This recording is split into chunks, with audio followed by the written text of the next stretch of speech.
Second. Cool. Well, last week was kind of fun. Last week was an interesting session because you guys got to do a lot of kind of recap and reconciliation after finishing up the arc with Alcarante. First thing that happened when you guys got back is spend some time to interrogate Derek, trying to figure out his intentions. Ultimately, it ended with Ombre saying that she will pay him 10,000 gold pieces for the head of Bradbury. You guys have not seen since Athena. Derek ended up leaving after accepting the job. He left through the sand portal and was not seen again last session. After that, you guys spent some time dividing up the loot of the horde of Alcarante, paying what was agreed upon to Ombre, and keeping the remaining gold and artifacts and items that you found, which I handed out last week. Back at the boat, before you guys split off and went your own ways, Sage was able to speak to Centria about her future. Centria kind of feeling, I don't know, like she doesn't really belong anywhere right now, decided to leave and wanted the world kind of as a fresh start. She headed towards the Reckon Oasis. The rest of you guys left Ombre to trek through the portal to the Candor Forest, where you met with Finri and Arabella, Sage and Rain's dad and stepdad, or stepmom to Sage. Where we left off, you guys, they were making a big dinner for everybody, so that's what got the idea for the table with everybody sitting behind it. But the Sage was able to catch up with Finri and kind of explain what was going on. And he found out quickly that she's not the same daughter that left, a year ago. So we returned back to the meal, sharing at the table in the small treehouse of the Pharaohfels. You guys kind of sit down at the table. Everyone's kind of sharing small, light conversation. And you see Arabella bringing over pots and placing them on the table, kind of spreading it out evenly so everybody has their own bowl. And she made a nice stew, a rabbit stew with this whole spread of different breads and vegetables and grapes and cheeses for you guys to kind of pick at and eat while you share stories and kind of enjoy a night of restfulness without being chased or without hunting or being hunted. At the moment, it's just kind of a peaceful dinner in a treehouse. Is there anything you guys specifically want to do during or after dinner, or is it more of just kind of a resting night before you figure out what you want to do in the morning? I would assume resting night and then reconvene in the morning. Okay. Someone talked about, I guess. Mm-hmm. Same here. Cool. I'm going to want to talk to my dad about what I heard from Luna. See what his insight is. Sure. Yeah. So as the dinner kind of finishes up, there's definitely moments for you to kind of take him aside and talk with him. What do you want to say? Probably just kind of go up to him and say, "Hey, Dad, I got something I want to talk to you about. You want to?" Yes, of course. Come step over here. Let me get that. Yes. Is Is there any other people that you found that was supposed to be dead that are not? No. Well, that's good. I don't think so. It's been an interesting night for that. Yes, it has been. Where's that?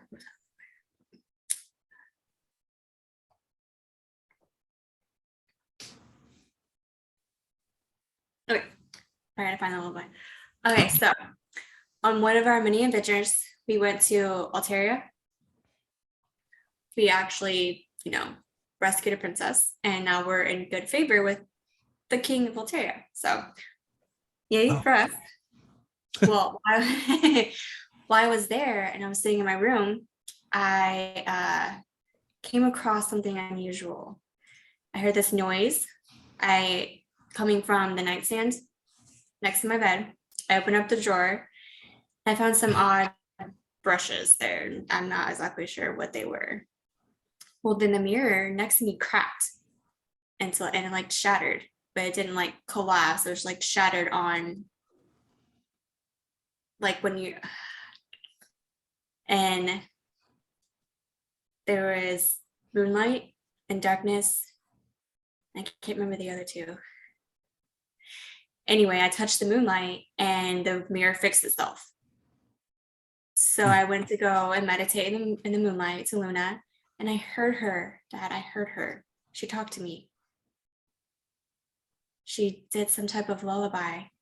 And ever since then, I've been able to hear her in the winds, in the falling of the trees, the waves crashing. Wherever I go, I hear her. She's always there with me. What does that mean? What does she say? Anything specific, or is it just it's speaking just with you? it's just this lullaby like over and over again. And man, I can't remember it. I mean, our queen speaks to all of us, but fortunately not quite so literally. Yeah. I've never heard her voice, but I know that she speaks nonetheless. I hear her voice. It's very soft and motherly, and she's always there with me. So I meditate every single day to her, and it stays with me. You had any experience with seeing her in full force?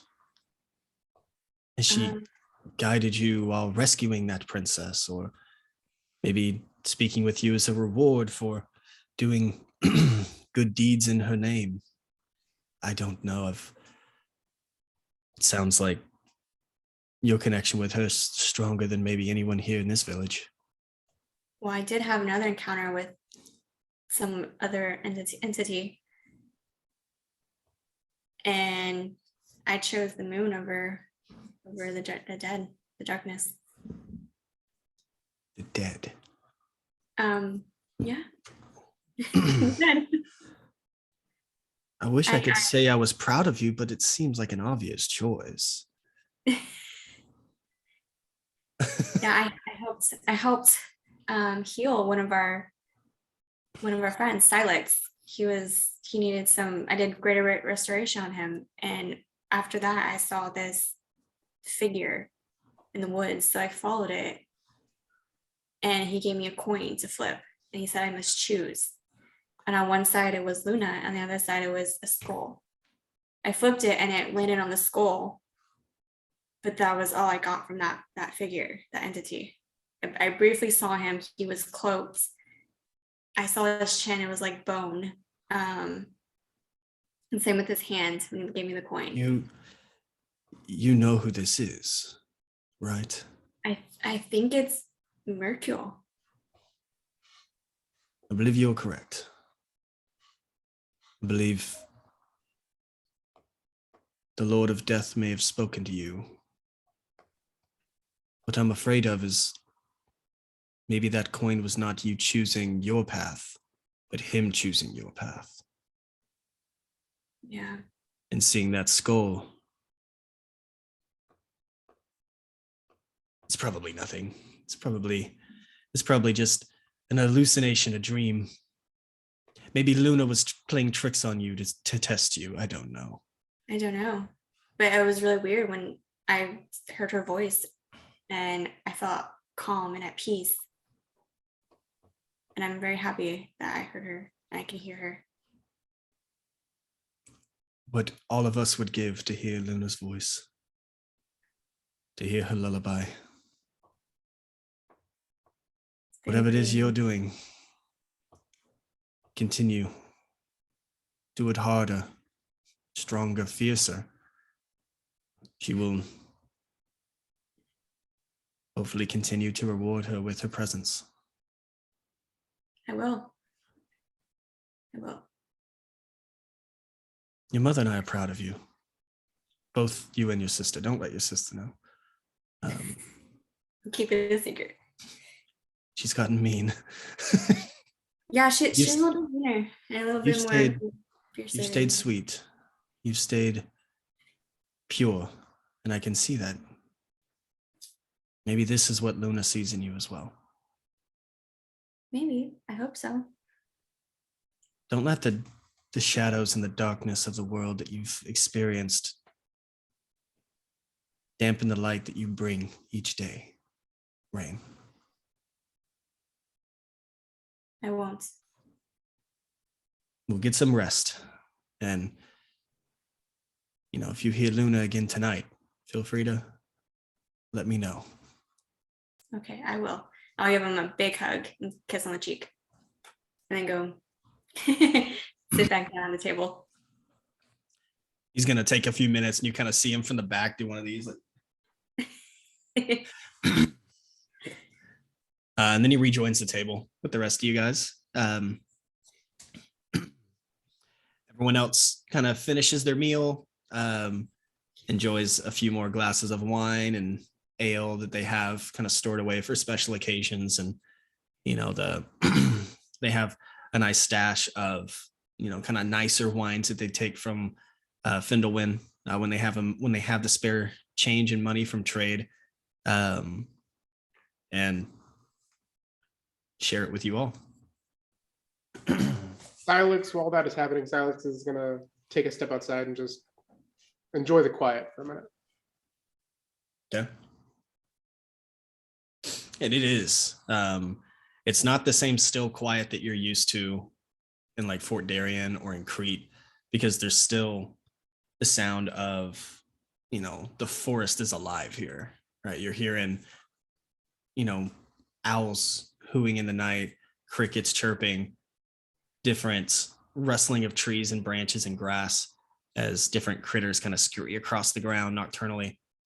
It is quiet from people and sound, but you hear nature abundantly as you step outside.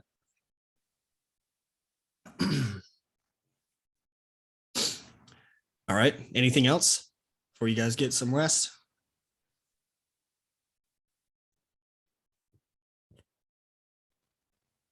I am going to bring my blanket and go to my favorite spot in the woods and meditate to Luna. Okay. Yeah, you remember where that is. You out there, it seems like it's been untouched since you were the last here. You don't see any footsteps or pathways broken in the brush as you walk through. You usually meditate during the day at this point, so it's a little bit different when you sit down in the nighttime because there's a canopy of trees and there's just the occasional beam of moonlight coming through the top of the tree. But you're able to sit down and meditate, and as you have the past few nights, as you sit there and kind of accept the moonlight within you, you hear that same lullaby in your head, and it kind of flows through you. It just gives you this feeling of happiness and tiredness, as a lullaby should. Okay. I don't notice anything. As you look up and you see kind of the trees kind of waving back and forth in the soft breeze, like you kind of sing along in your head. You're like, trees speak, as they kind of go back. But it's just a calm and serene, peaceful moment. Okay. Well, I'll take it all in and then head to bed. Okay. Is everyone going to bed? Cool. Where are we all sleeping? Because this is a tree house, not meant for 12. I would imagine we could probably ask Fenry if there's a space that's going to be safe for everybody to be in, like a tree. I can automatically say I have no problem sleeping in a tree. I've done it before. So yeah, I'll gladly Just just hang upside down. hurt. I won't, Yeah, not Dracula that. style. But yeah, I'll just sleep outside. No problem. I'm Okay. sleeping on Yeah, I Benjamin's mean, gonna I'll sleep sleep outside outside too. if I have to. Okay. Well, Who's all sleeping inside? I'm gonna Probably put it in my us, room. yeah. Well, yeah, you two have rooms here, right? You two We have a can room that share- we can share too. Like I would imagine we could probably at minimum fit maybe Vitra in there. I don't know about. listen, it's a everybody else. treehouse. It's a treehouse, but it's still a 3-bedroom, 1-bath. You know, it has Yeah. both of y'all's bedrooms plus the master. right now. It'd be like a rent of 3,000. You know, whatever. Yeah, in this war economy, I mean, the house market's climbing. But yeah, so Benjen, Kree both sleeping outside. Silex, you said you're gonna sleep outside. Zaris, you can sleep out. There's lots of like room in the living room, kitchen area if you wanted to lay on the ground. I mean, I would assume that the moss on the floor of the jungle is probably Yeah. softer than the wood floor, so It is. I'll pick that. Okay. Yeah. What about Zinro and Vitra? If they're offering me to go with them in their bedroom, I'm gonna do that. Okay. Well, they both I- have their own bedrooms, so who are you going with? Yeah, we have our own bedrooms, so I'm guessing you'll go stage. Yeah, I'll go with Sage. Zinro? I will remembering that one of the last nights I held Ombre as a child was one of these nights where it was nice and quiet and nothing but so I will ultimately want to sleep outside, find a nice midsection between some limbs or something, and I'll probably go late into the night just staring off towards Fendelwin if it's visible from where we are, and just kind of like thinking about what to do ahead, and then ultimately closing my eyes, and when I go into my trance, go to the halls of the dead and spend whatever time I can with Sakina in her memory. Yep. Yeah. When you go into your trance, each night you've been able to kind of visit these halls, and not only speak with Sakina, but other members of friends and kinship and family that you've experienced through passing also have a place in these halls. You see a Rathian as you walk by. You see a Rathian with a group of people you don't recognize. And as he turns to face, he's the only face that has an actual structure on it. The rest are just kind of fuzzy, like humanoid beings with kind of a fleshed out face with no features. You do see Sakina, and as you have each night, the door to her little cell in this hallway opens up. She runs out and embraces you, and as you've been doing, you kind of speak with her and talk to her about your day and what's transpired, and you spend your 4 hours each night with Sakina as Mercule promised.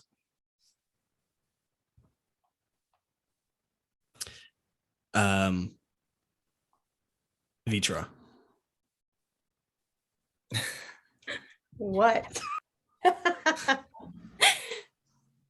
Being back in this treehouse as you did a year ago when you were there to help Sage give her courage back when she used to need courage to ask permission to go on this trip. You kind of smile as you fall into sleep, remembering how different you guys were back then. You specifically, before you were touched by the eye. And as you kind of fall asleep, there's like a really nice memory of you back in the Montessori in the mountains training. You have your group of friends that you used to train with each day. You remember seeing Wyam, a little bit younger than you at the time, but still ferocious and a warrior in his own right. Kind of running through. He was in a different class at the time, but you guys always ran into each other. Your mentor was, going through the motions of different kind of key styles, and you're kind of looking around in this trance, in this moment of beautiful memory of a time before things got so serious.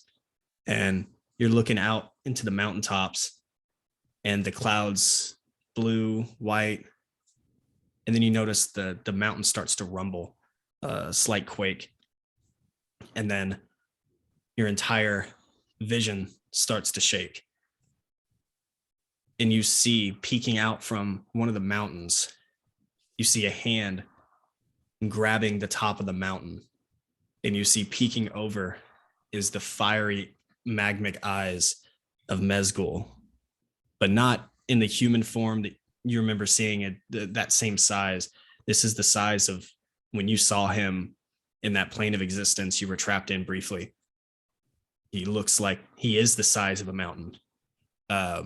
You see him grab one of these mountaintops and peek around the side and sees you.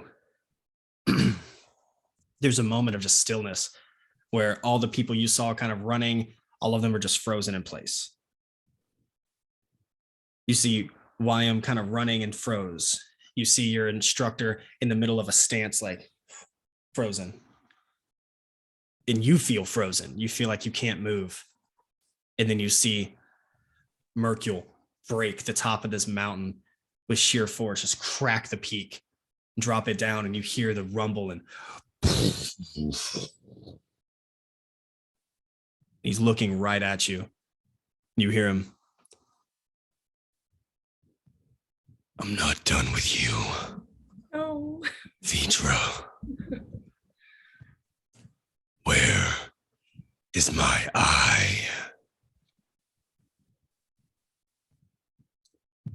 Oh. I am.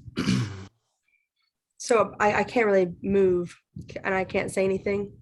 Or can I You can move. You can move. You were just kind of frozen for a moment. You can For move. that moment. Everyone else is frozen.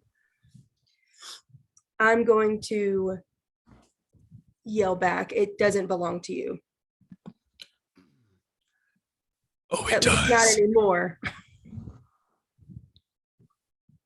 You see him kind of reach up with his claws into his hand, into his own face. You see him kind of reach into his eye socket, and you see him. He rips out that magmic eye, and he just looks back at you with this hole, this like dark hole socket, and he's just holding this magmic eye, very similar to that scene right there. Yeah. He's holding his own eye in his hand. He says, "Does this one belong to me?" He's like facing it towards you. It seems so.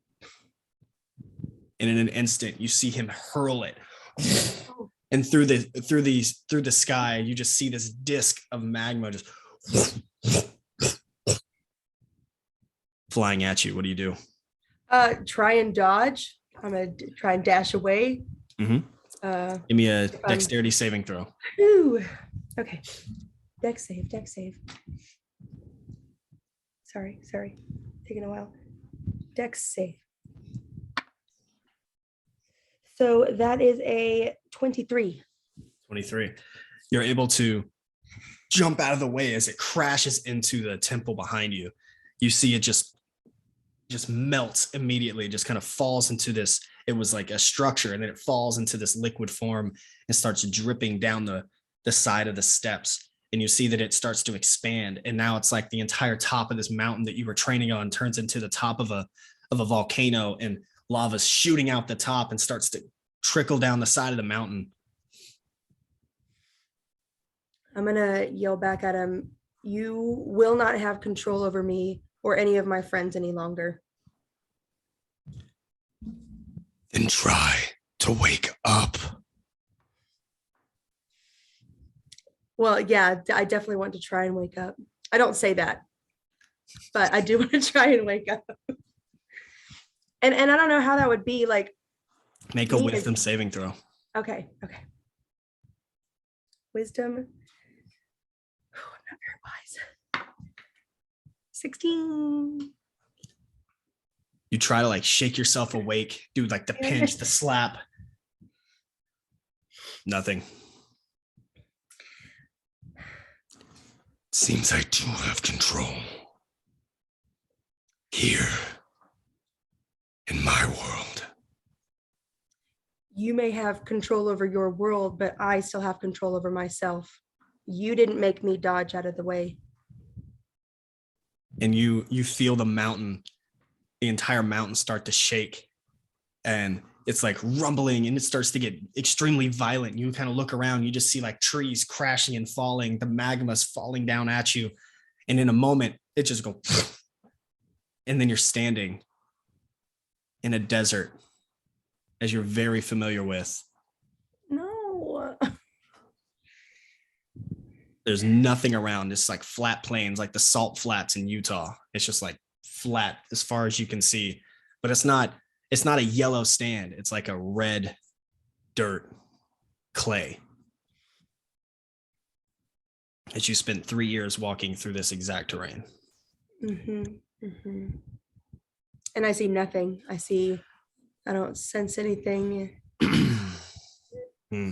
At the moment, there's kind of nothing around you. As you kind of look around, you see like a much smaller humanoid walking in your direction, kind of from a distance. He seems to be a few hundred feet away, walking at you. He's too far to see any specific details, but he's walking in your direction.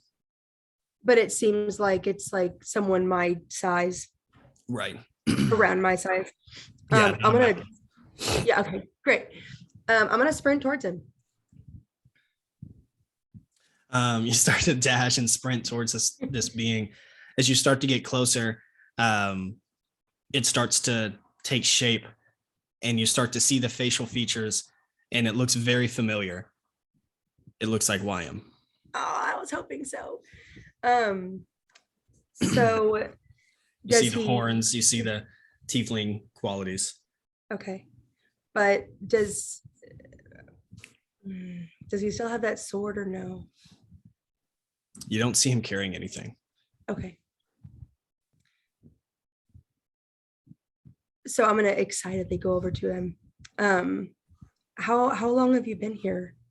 As he sees you kind of running up, he takes a pause, and he kind of gets into like this defensive stance as you start to approach. He's like, it's been a while. He like puts his hands up. He's like, who are you? Ow. I know it's been a while. I'm Vitra. How did you get here?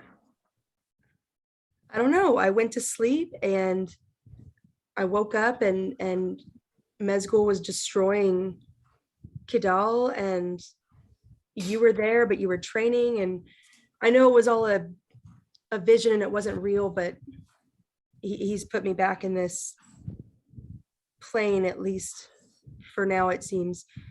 And then I know you've been here much longer, probably hundreds of years. I haven't been to Kidal since I was a child. 600 years ago. Vitra. This can't be happening. He's messing with my head again. No, he's not. If he's messing with your head, he's also messing with my head. And I don't know if you know this, the time in this plane does not work the way that it does in our plane, where it's only been maybe a few months since you've been gone. It's been 600 years here. But this can't be. The last time I saw Vitra, she said she was coming back for me. It's been so long. I didn't know exactly how to get to you, and we were weaker at that point. I was scared. I mean, the last time I saw you, you couldn't speak and had this blade in your hand, and to be honest, I didn't know what to do. I didn't know how to get back to you. And honestly, I didn't plan to come back here now. God. He's coming. He's coming. You need to hide. You need to run. Go as far as you can towards that direction. And he kind of points off and said, to you, it seems like a random spot. He said, run this way as fast as you can. And he like turns the other direction and takes off. Aren't you coming? Go! And he starts to run the other way. Fucking A. All right. Well, I'm gonna fucking listen to him. I'm gonna run. So you run in the direction he points. You're sprinting as fast as you can, and you hear like the large footsteps, and you see in the direction that Wyam ran, you see Mezgul chasing after that way. You see him kind of like walking in the direction of where Wyam went, and you seem to get away in a different place, and you just keep running as far as you can. Sage. The next morning comes, and kind of wake up to the sound of the chirping birds and kind of hear the the songs of the morning. You hear different pots kind of clinging in the kitchen of your stepmom getting breakfast ready for everyone. You look over and just see Vitra sleeping peacefully. Peacefully my ass. Sorry, keep going. What do you plan on doing this morning?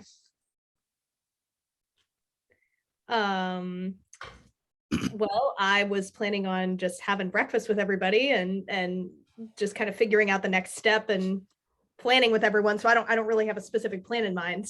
Just getting everybody up and moving and figuring out what we're doing next. Yep. Yeah. The rest of you kind of wake up normal, and you kind of notice that Arabella's making breakfast in the kitchen, assuming that's where you guys were going to plan the rest of your next day. See what you guys do next. I guess if I'm hearing everybody else get up, I'll let Vitra up. Just, I assume, oh, it's our first safe night in a while. Like she's just sleeping really well, and just kind of lean over and gently try to shake her awake. Okay. She doesn't seem to respond when you're waking her up. She has a pulse, but she's not there. I'm gonna shake her a little bit more. She's not giving she's not doing the like groan, like the none of that. Just nothing. Shit. Okay. So I'm gonna like try and scoop her up and like call for help and just get everybody up and moving a little bit faster and say Vitra's not waking up. We have a problem. Carry her out to the main area. Mm-hmm. I'll do the normal medicine thing. I check to see if she's alive. I might have a solution. I'll approach and I'll cast Remove Curse. okay. I don't know if it's a curse, but we'll see. Yeah. Do you have the components for that? Like, is there any like usable components for that? Let me pull it up. It's just verbal and handy things. Yeah, you're fine. And so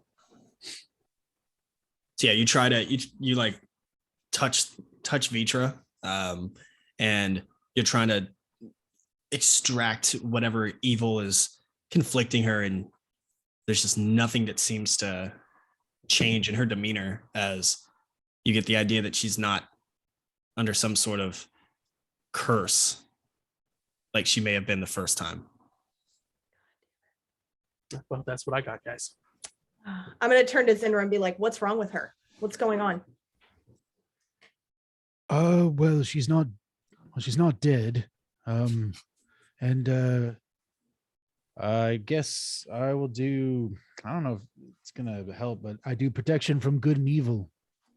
I mean, I know that was something I had done with her before, so I'll go ahead and do that. And let's see, you're just immune to fear, charm, and possessions. I do that based on the fact that Xeris said he was going to do remove curse, so that way they took the curse component away. Okay. Sorry, you do that first. No, he does it. Yeah. She is now protected from good and evil. I'm gonna turn to Zinro and say, do you have any diamond dust? I know we have diamonds. I've got plenty of diamonds and dust to use. Yeah, I got about, I think, 200 gold pieces of diamond dust. Can I use some to try and wake her up? by all means do so, and give it to her. And in the meantime, I will do. Actually, I don't know. She's right in front of me. Never mind. I was going to say sending, but she's right here, so I don't think I would do that. I'm going to go ahead and with the diamond dust try greater restoration and see if that'll wake her up. Greater restoration. Mhm. So, Will I wake up?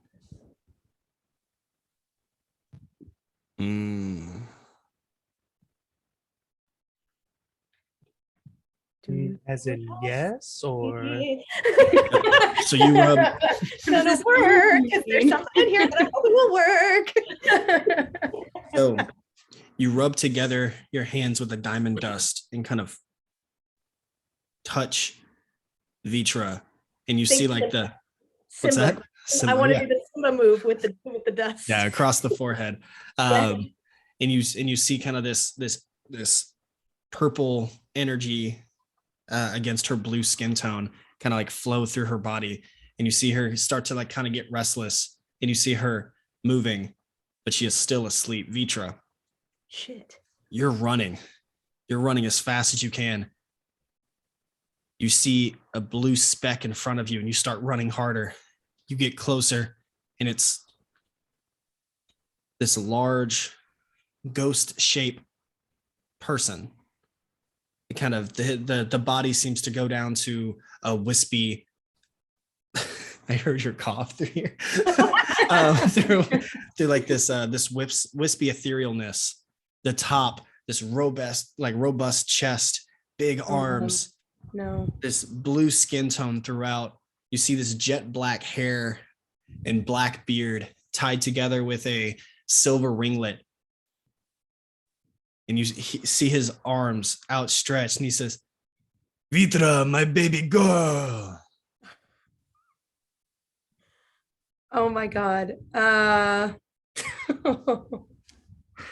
no. And you see Rumash the Risen, the genie, in front of you. I'm going to stop before I get to him. I will not embrace him. And I'm going to, because I've never met my dad, so I know that it's him. And I'm gonna stop in front of him and I'm gonna say, "What the fuck are you doing here?" Oh, it's great to see you too, my child. It's been so Your long. child? 20, 30.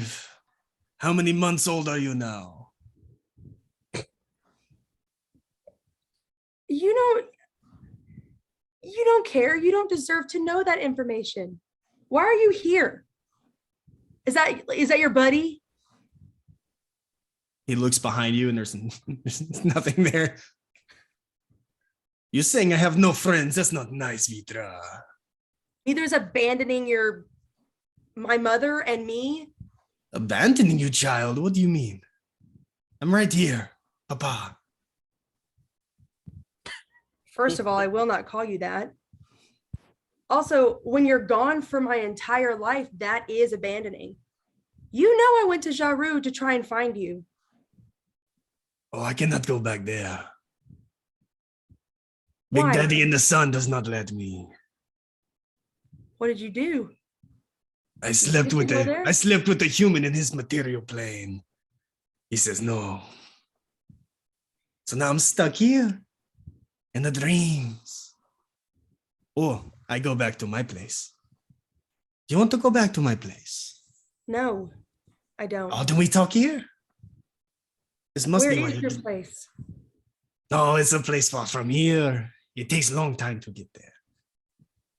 Painful journey, unfortunately. But I'm here now. What do you I'm want here now? for you. Huh? What do you want from me now? I wanted to see my baby girl grown up. You know, before she unfortunately, dies like the rest of the people on that place you're from. Mortality is such a tragic thing. I was not prepared to deal with you today. Rumash. I have other things that I'm trying to focus on. How's Mayra doing? My love. Oh my God. Do not call her your love, you piece of shit. But I do. I gave her my seed. And then you left after meeting me. You left that one night when she brought me to you and Jaru, and you wooed her and you're like, oh yes, our whole life together. And then you fucking left. Why'd you leave? I thought I explained. The Sun Daddy says no. What? Is there no way to communicate that to Mayra, to me, to anyone?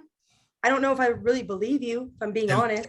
Have you ever communicated into plane across the astral sea? No. It's not fucking easy, Vitra. Well, you can travel. Obviously, here. some painful. And I'm here for you. Oh my God, I fucking hate you. Are you dancing? Oh, as I'm talking though, I am gonna be kind of like looking around me to make sure that like I don't see any giants, making their way towards me. Yeah, make a perception check. Also, okay. while all this is happening, is there another chance to because we did greater restoration and all this stuff? Can I do just a classic dispel magic on this situation? You can try. Okay, I could definitely try, which is a great way to say you've already failed. I know. I got a 17 on my perception, by the way. Okay. You don't see when you're looking around. You absolutely start to hear the faint steps of the Oh, Jesus Christ. as it starts to get closer from somewhere behind you. But there's a piece of you that's like a little bit scared to turn around and take your eyes off of Rumash. Oh yeah. But you definitely hear it behind you. But it's not like creeping up. Like this is like Right. It's like in the- Godzilla still like this is like the glass starts to do the waving, Yeah. This is still far. And in terms of just so I know, in terms of time, like I know that it's only been like, I don't know, however many hours of sleep in our regular plane. Is there a certain amount of time that I feel like there's been in the plane that I'm in now? You were probably running for hours. So I mean, it's probably been, I don't know, about 10 hours since you first got here. Since you were in the Montessori in Quito. So it's been a while. It's Okay. been a while. It's been a while. All right. So gosh. Okay, so I'm gonna keep talking to Ramash. Okay, I can't stay much longer. I hear him coming. He can't know that I'm here. He can't catch me. I have so many questions for you, and I know that it's hard to communicate interplanetary, whatever. Is there any way that I can communicate with you? Like if I'm not in this plane? Because I have to get out. That's I why have to I'm get out of this here. plane. I came here to take you home. You see him like reach his hand out. I can't go with you. I have to go back to my plane. I have people waiting for me. I fell asleep. They're probably looking at my body being like, what the heck? Where is she? Then just wake up. Well, now with you here, this is the first time that I've seen you in my entire life, Rumash. I can't just. And how do I look? You see him kind of give like this charming smile and kind of smirk. You look blue, like me. Isn't it wonderful? And you have no legs. Well, it's easier to float this way. True. I wouldn't know. I do have a broom now, but that's besides the point. Vitra, you can't float, right? Oh yeah, I can float. I can levitate. I can levitate. You can levitate but it's up not to the 10 same feet. thing. It's not the same thing. God. I don't know what to do. Okay. Is there any way to get back to my plane from your plane? No. That what do you call the water? The bridge? Burned. No. I had baby with one of your people, and Sun No. Daddy said no. But not you. Like if I were in your plane, could I come back? Oh no. There's no connection now. There's no way. It's no way. He's very strong. I can't go with you then. Why not? I have other things that I'm doing. I have a life. I can't just drop. But when you die, would you come with me? You're going to die. It's going to happen. I have friends that can do some stuff with the dead. Okay, whoa, I don't. Listen, that's part of what got me in trouble. But, I don't know. I have so many questions. Why did you have to come here now? oh, I've been here for a long time. I've been here for in your years, 1,000 years. I was here. I was here for 3 years. Why didn't you come talk to me then? Oh, that was before my time. Mm-hmm. That's why I came. I sent your presence here. And then Demon Boy said, she's mine. And I said, oh, no, she's mine. And then I came and talked to him. And that's why I am here. Speaking of, he's behind you, but he's far. Jesus. You should probably wake up if you don't want to come to my house, which, by the way, is very nice. Oh my God. There's so many servants. As I am the risen, I am served well. Oh my God. Will I be able to see you again, communicate with you again if I come back here? Yes, Okay. this is kind of my home at the moment. More like vacation retreat, except it's not nice. It's not nice. It's not nice. It's a little too sandy for me. Anyway. Oh, I love the sand. I know you do. God damn it. All right. This conversation is not over. But it is, because he is But here. Goodbye. But it is. And Okay. he snaps and he just poofs into like blue smoke in front of you. And I want to try behind and you, wake you up. start to hear like the thundering footsteps get a lot closer, and you peek behind and he's probably 300 feet away. Okay, I want to try and wake up. I'm not very wise, but I want to wake up. Wisdom saving throw. With advantage, your protection between good and evil. What the- Come on, be better, be better. Ooh, ooh, ooh. 19. Please, please, please. As you do the Simba on his head after this is very shortly in your guys' time back in the material plane, almost immediately after Zenro cast protection of good and evil. She's God, I'm stressed. and you're back. Vitra, what the hell? I'm so sick of Mezgul. I'm sick of his ass. How did he use the eye He to get wants back into the plane? He wants the eye. I don't have the eye on me. Used an eye. He had an eye that he threw at me. It was just a dream at first. It was just a dream, and it was at my monk village in Kidal in the Reckon Oasis, and everything was great and fine. And then of course he had to come and ruin everything and put me back in the plane that I was in when I was first gone with the eye. And then my father was there. What? Right. I don't know. I have so many questions. because he's spewing stuff that I don't necessarily believe. Why didn't he try to help you get out? He offered. He asked me to come to his plane, which I don't know the name of. He would not tell me that, but I couldn't come back here. He said that the bridge between his plane and ours is destroyed, and so I wouldn't have been able to come back.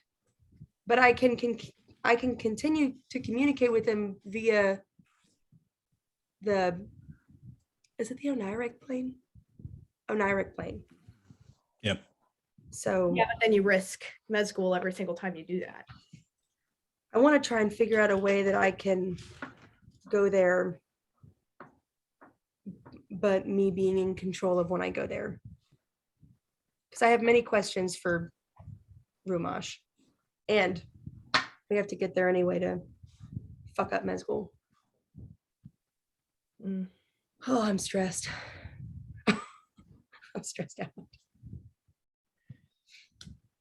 But thanks. I'm gonna wipe my forehead and try and get whatever it is that she was Simba-ing on me off. Okay. What are the rest of you guys doing this morning?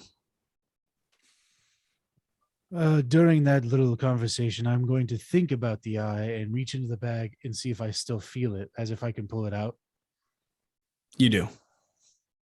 And then at some point in time, if Silex is around, I will just try to find him and say to him, we have to find a way. I don't know how, if science will allow it or if it's magical means, to either destroy this or make it disappear forever. But in the meantime, if we can go to Findlewin, maybe get some incense. I don't know if dragon teeth are made of ivory, but I could cast a spell that might give me as much information about the eye, which is legend lore, to see if there's anything there that might lead us to a causeway of destruction. Well, I know that I put a crack in it, right? There was a crack in it when I shot it. So it can be damaged, and I could probably build something, especially if dragon glass and if a number of combination of holy power and some other things and just sheer force, we might be able to break it open. I just don't know if there's anything in it. If we break it open, we could unleash something else. So Or that there's might that cause possibility, Mezgul to. but you could be right. Breaking it could just be the better option. I think you finding out more information about it is probably the best option at the moment. Well, then I will do my best to, I guess, how far away would we be from Findlewin here in this forest area? Oh, it's like a 20-minute walk. Yeah, it's It's like you guys are like on the edge of the Candor forest. I doubt that my visage in the current state is going to be really noticeable from anybody who would give a damn. So if I go to town to maybe procure a pretty considerable amount of incense, and I would need ivory sticks as well to do this spell. But if I do it, I can learn anything about it. It's something I've seen some old sages do on certain things. So that will be my plan for the day, unless you guys need me for anything specifically. I mean, just planning what our next move is. I mean, what is our next move as a whole, right? I was just out of character. I was writing down a bunch of quests we have, and we have quite a number of things to Plus one. get to. Plus one, now adding Features Daddy. But like we talked in the game plan chat, there's still wanting to build a base and have a place of refuge, whether that be in Reckon Oasis or. Well, we did have that one place that had the fight. Was it Reckon that had the fighting pits in it? I don't remember the. No, that was Venovia. It was right outside the main Okay. city of Crete. Gray Spire keep. Yeah, so that keep was vacant. I mean, we could have just been like, oh, so and so sold us, and we could lie about it. We would have to set up a shop there to be able to teleport or whatever. But that's a matter of leaving an object that I own there. Or we could do that. We can go back and see if it's still vacant, or we can. I'm a fan of the Dragon Cave with the portals. That'll give us a lot of a lot of mobility if we get to utilize those. Maybe we block them off though, because I know that. Yeah, talking but other to- people, other people that followed Alcarante may come there fairly often. I mean, to be fair, they That's- don't have any power now, so we could just. That's what I'm wondering is if we can get a place in Wreck and Oasis, which is right by the caverns, we can have a place that people can still visit if they need us or whatever, but then we can still block off the entrance to the portals. I mean, we've got 350,000 gold to use, so we have some options. That I mean, whenever I'm we can just- down. I'm down with taking some downtime to like handle that situation, as long as we figure out where we want to put it. I mean, we have sending and messaging and stuff like that, so we could always have them get started in Reckon Oasis while we're on our way there. I guess we Yeah, do have a so- portal though there technically. And we have portals to Athena, Venovia, Jarul, Jorvik, That's it. and whatever this forest is, the Candor Forest. Right, that was all the portals. So staying next to the cavern as much as possible will probably give us the best mobility. I mean, it Well- basically brings us all to our homelands. So, Yeah, well, the homelands that matter. Sorry. But if we can make it a little bit closer to the portal, then that actually makes it a little bit easier anyway. Be a little bit farther out from Fendelwind, so we're not as exposed. but we can get there quickly if need be. And we do have the boat now, so being on Wreck and Oasis would be good if we needed to take it by boat and not a portal. Yeah. I'd like to be close to the ocean anyway, if I get a say. We should also think about like wherever we're at, disaster is going to come. Just because, Just because. big bad guy Vitra keeps getting taken Why, by why would you Mezcal, put that know? kind of energy out there, Zeros? Why would you say that? Why would you? I'm just saying that we had a good night and Vitra didn't wake up this morning, so it's gonna happen. And I thought I was being helpful by taking a non-offensive spell, and it backfired tremendously. So that's never happening again. How dare you be helpful, Trev? All right, so whatever everyone else decides is what we'll do.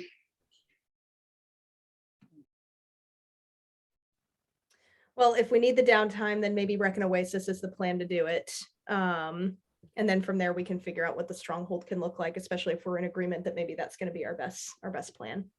Because then that would also allow people to go to Fendelwind and research and get books from the library and stuff like that, and then we can put it in our base once it's built. We'll have to I mean, be Ed, careful about going into Fendelwind right now. we have some groups that owe us, specifically some bird people. And then also there's like a whole tribe of demon people I guess we could go rehire if we could get them away from a certain somebody. That's true Or too. at least I'm going to be honest with you. I don't think you're going to be able to win that negotiation. To be fair, we don't have nearly as much money as she does. Yeah, we don't have the capital to outbid Ombre. But we do have the love of my son who hates me. Beats the shit out of you. He didn't. It was a fair toss up. It could have gone either way. You guys He's were fast. both very impressive shoveling coal. I appreciate that. No, you're welcome. I'm very good at it. I've picked up a lot of good traits. Isn't There was this Reckon- bard at one point. He was super good at shoveling coal for a human. Isn't Reckon Oasis near your monastery as well, Vitra? Up in the mountains? Yeah, Kidal, my village is up high in the Vesuvian Mountains. I don't know if that's who Ombre was communicating with in terms of like when she was going up high in the mountain to talk with people or to make plans. Yeah, make an agreement. It might be up in Kidal. I have not talked to my mentor to see if that were the case. Okay. So then the next step would, I mean, we can just head back to the cave and then go to Reckon and see what we can do there. I think that's a good plan. Cool. So you guys finish up breakfast, and who's all heading back to the cave? Is it everybody? Yeah. Okay, Yeah. cool. Well, is Zinro? I know you had something else you wanted to take care of. If I don't know, I'm trying to think if Findlewind's going to have the resources for what I'm looking for. This is a DM question at this point. Will I have enough time to go to town and get just the basic resources for legend lore? Is it easy to find, or do I find it difficult after like 30 minutes to an hour of searching? It's difficult to answer that question because technically you are not allowed in town. So Oh, well, true. difficult entry into town. I was thinking maybe my undead view would be slightly different. You can still try to sneak by. Could I go for him? If he could like guide me where to go, I could sneak in and try to get in. You wouldn't have to sneak in, Benjamin. You weren't a part of the Misfit Sanctuary group that got banned, ran out with pitchforks and fire. Oh, I forgot about that. Yeah. Yeah, thanks. Look, he's dead. All right. He died. He got his comeuppance. A bunch of innocents died. I just won't bother with I'll get like halfway there and be like, you know what, I still kind of look like myself. I'm not like Silex, I haven't changed. So I'm not gonna worry about risking it and just go back with you guys. Slight delay as you wait for me, but I come back and go, we'll just have to think that maybe Reckon can find it for me. And if not, maybe Ombre knows some dealers or something. Sounds good. Okay. Cool. Yeah, you guys say your goodbyes to Finry and Arabella. They pack you guys some sandwiches to take on your day trip. And you guys start walking back towards your tree portal. Before we go, I'm gonna hug them both and just say I'm gonna try and find a way to be able to communicate with you a little bit more consistently and clearly. So be prepared for that. I also give them both hugs. I have tears in my eyes. I don't want to leave. But I know that I have to go. And I'm gonna just kind of walk in the forest just a little bit and just take it all in before I leave. Just kind of like, this is my home. And then just carry it with me. Cool. Yeah. They of course, give you hugs and shed a few tears, but they know you'll be back.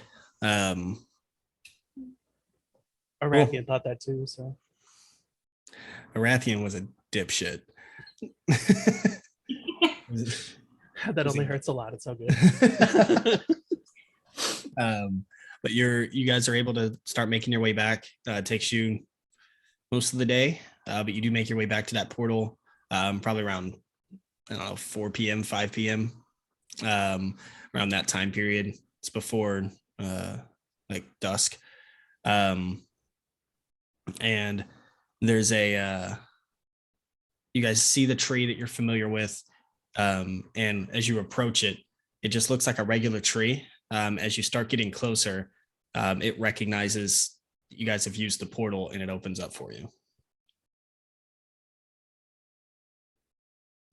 It's got facial recognition. Nice. So we have to use it for the portal to activate. That's good news. Mm-hmm.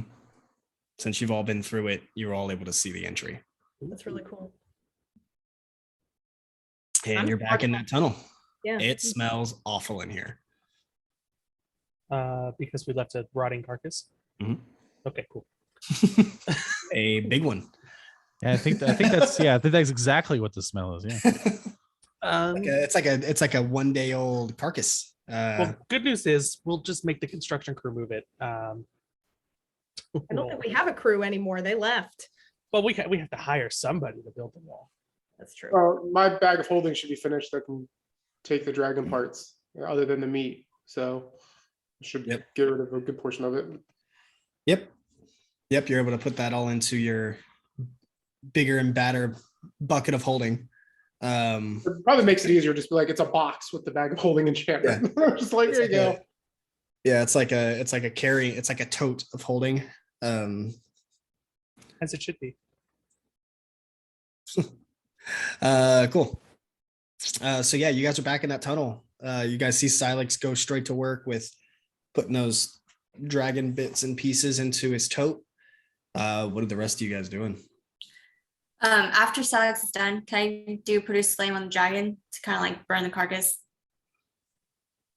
Yeah. Whenever he's done, I don't want to. Yeah. Well, I mean, it smells, so if we burn it, then it won't smell anymore, right? Sure. You've never burnt hair before, but yeah.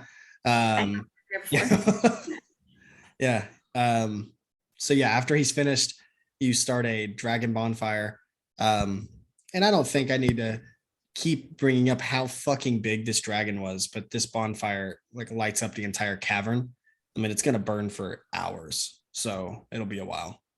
The townspeople are going to think this volcano is about to erupt. Yeah, and there's no more hoard or treasure in the other room. Kind of looking around, this place is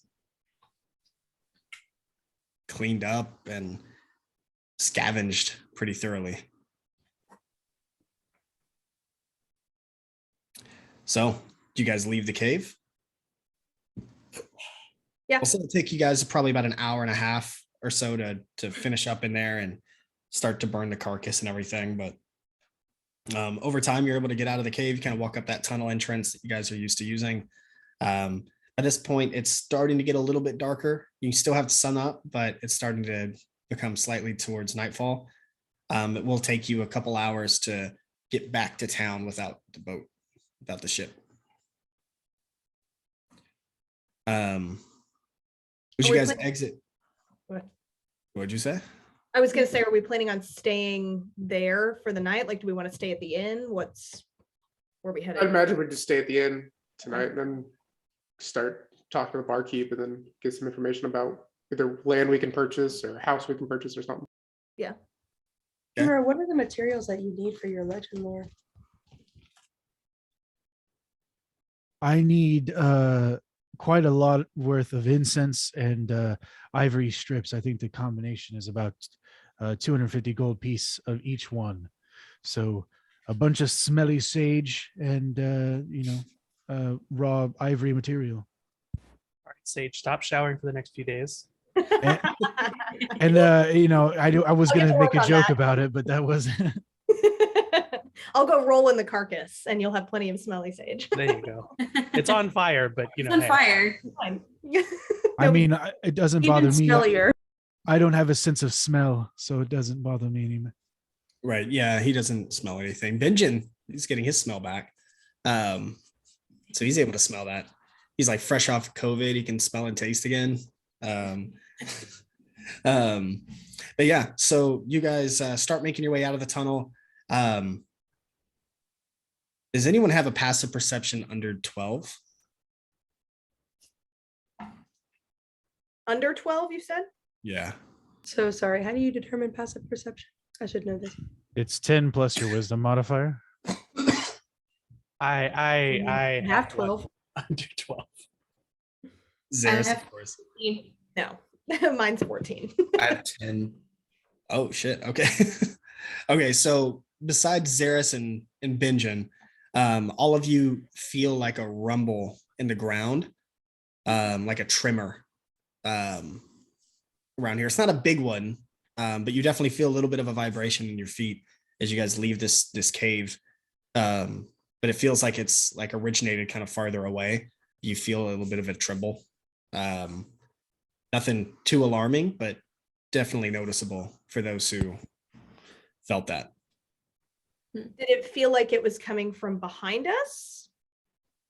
If you're facing away from if you're coming out of the tunnel facing away Yeah. off the mountains behind you, then yeah.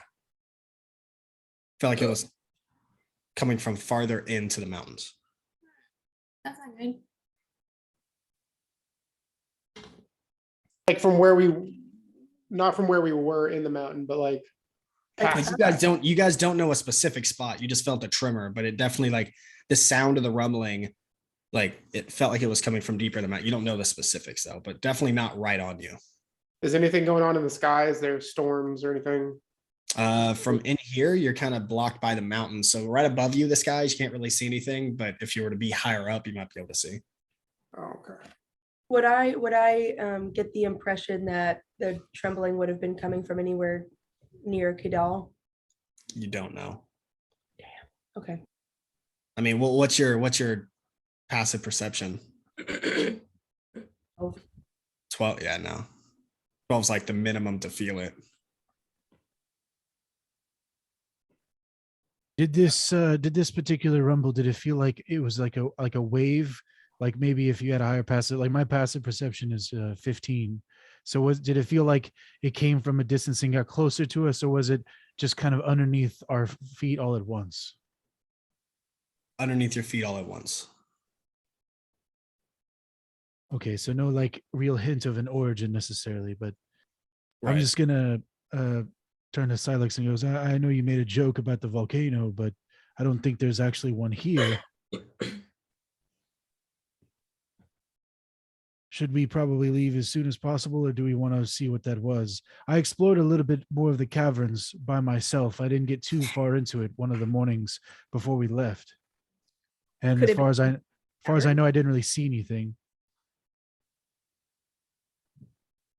Well, we don't know how deep those caverns go, so it may very well be something that's farther into the mountain that may end up coming back to bite us later if it shuts down the portals or figures out a way to block them. Well, if we want to make sure those portals are there, then we probably should go back inside. I don't know what shaky you're talking about, but I can definitely do some exploring. Yeah, should we go deep in the mountain and find out what it is? I feel like Xeris is like bending down on his knees and be like, seems like the floor is steady to me. I don't know. I'm like, I know I'm a big guy, guys, but I didn't do that. You know, it wasn't. I definitely think that we need to check it out. Let's go back. All right, Okay. let's do it. We're turning around. You guys going back into the tunnel? Yeah, I guess we're just gonna explore a little bit further. If we felt the rumble, we want to make sure that the passages are. I mean, we don't all have to go. If some of us want to like. Something that big and rumbly, I don't want to risk sending Let's one. not split up, gang. Nah. Yeah. Yeah, so are you guys all going or are you splitting up?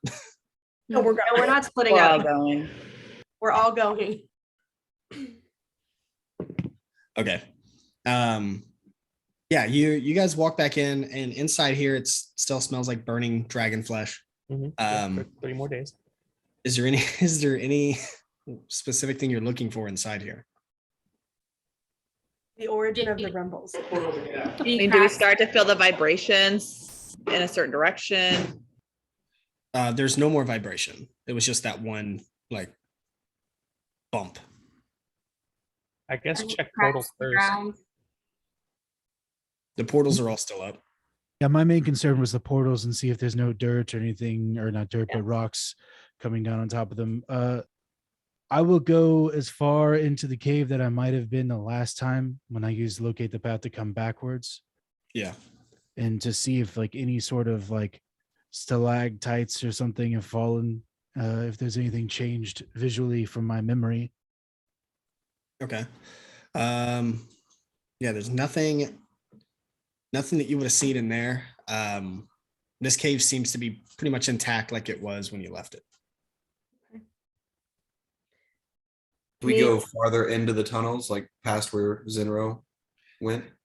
So Zinro went kind of towards the end of this particular cavern. So he went and he saw the waterfall, and he found the other 2 doors, but that was kind of it for this cavern.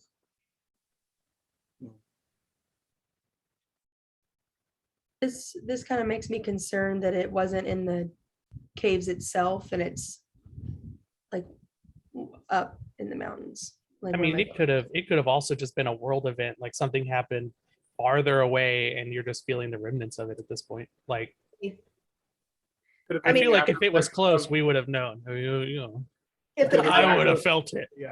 If the passages are safe, then I think that's the main concern. So if we're not seeing anything, then maybe we just need to keep an eye and keep going as is for now. I do want to know what's all in this cave. So if you guys are going back to town, maybe we can get some like map maker or something to come in and like map it out for us. I wouldn't mind going with them to be safe, like the But map then they maker. or know whatever. about it. I mean, they already will. We're having them build it here, so. I can draw a map for us.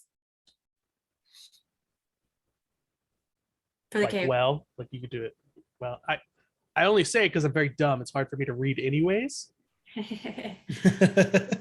Of my background, I'm very familiar with like geographical areas, and since we've been in this cavern before, I'm fully aware of how once I walk it, I can draw us a map. All right, because I do have advantage in like mountainous areas. So Okay. if you want to work together on that tandem map building. Yeah, we can totally do that. Sounds good. Well, as long as the portals are safe, I'll go ahead and just chalk it up to some sort of weird one-time thing. Yeah. I will say I'm not too familiar with the area that you came from, Vitra. Otherwise, I'd give you the security of scrying on it. But I've never been there. That's okay. I'm sure we'll make our way. You up can there. try with the description. I mean, technically, yeah, I guess I could try, but I mean, I don't really have anything specific to like think about, scrying, I guess is my problem. Right. Well, That's let's okay. let's get back into the town and then Yeah. see if the town's okay, and then we'll go from there. That's fine. Okay. Cool. Yeah, so you guys head back out of the cave and start walking through the forest. It's starting to get a little darker now. It's going to take you guys a couple hours to get back, so it'll be probably around 8:30, 9 p.m. before you arrive back in town. But you're able to make it like through the forest and to the edge of town, and you do notice that the inn is still popping, right? They're always pretty busy around this time. Most of the town kind of comes up nightly to enjoy a nightcap with some of the members of the community. So it is kind of busy, but you are able to enter the tavern that you guys stayed at the first time. That kind of overlooks the edge of the water from the top of that mountain. Are there any idiots tripping balls on chocolate turtles? It's hard to see from out here, but there might be. Just making sure. Guess Keep your distance from the edge, I'll tell you that. when I go into the tavern, I'm going to want to, especially after the whole Derek situation, I'm going to want to do some heavy duty scanning of the people that are in there to see if there's any familiar faces or anybody we need to be concerned about if we're going to go in and get a room and have a drink and do all of that. Make a investigation check.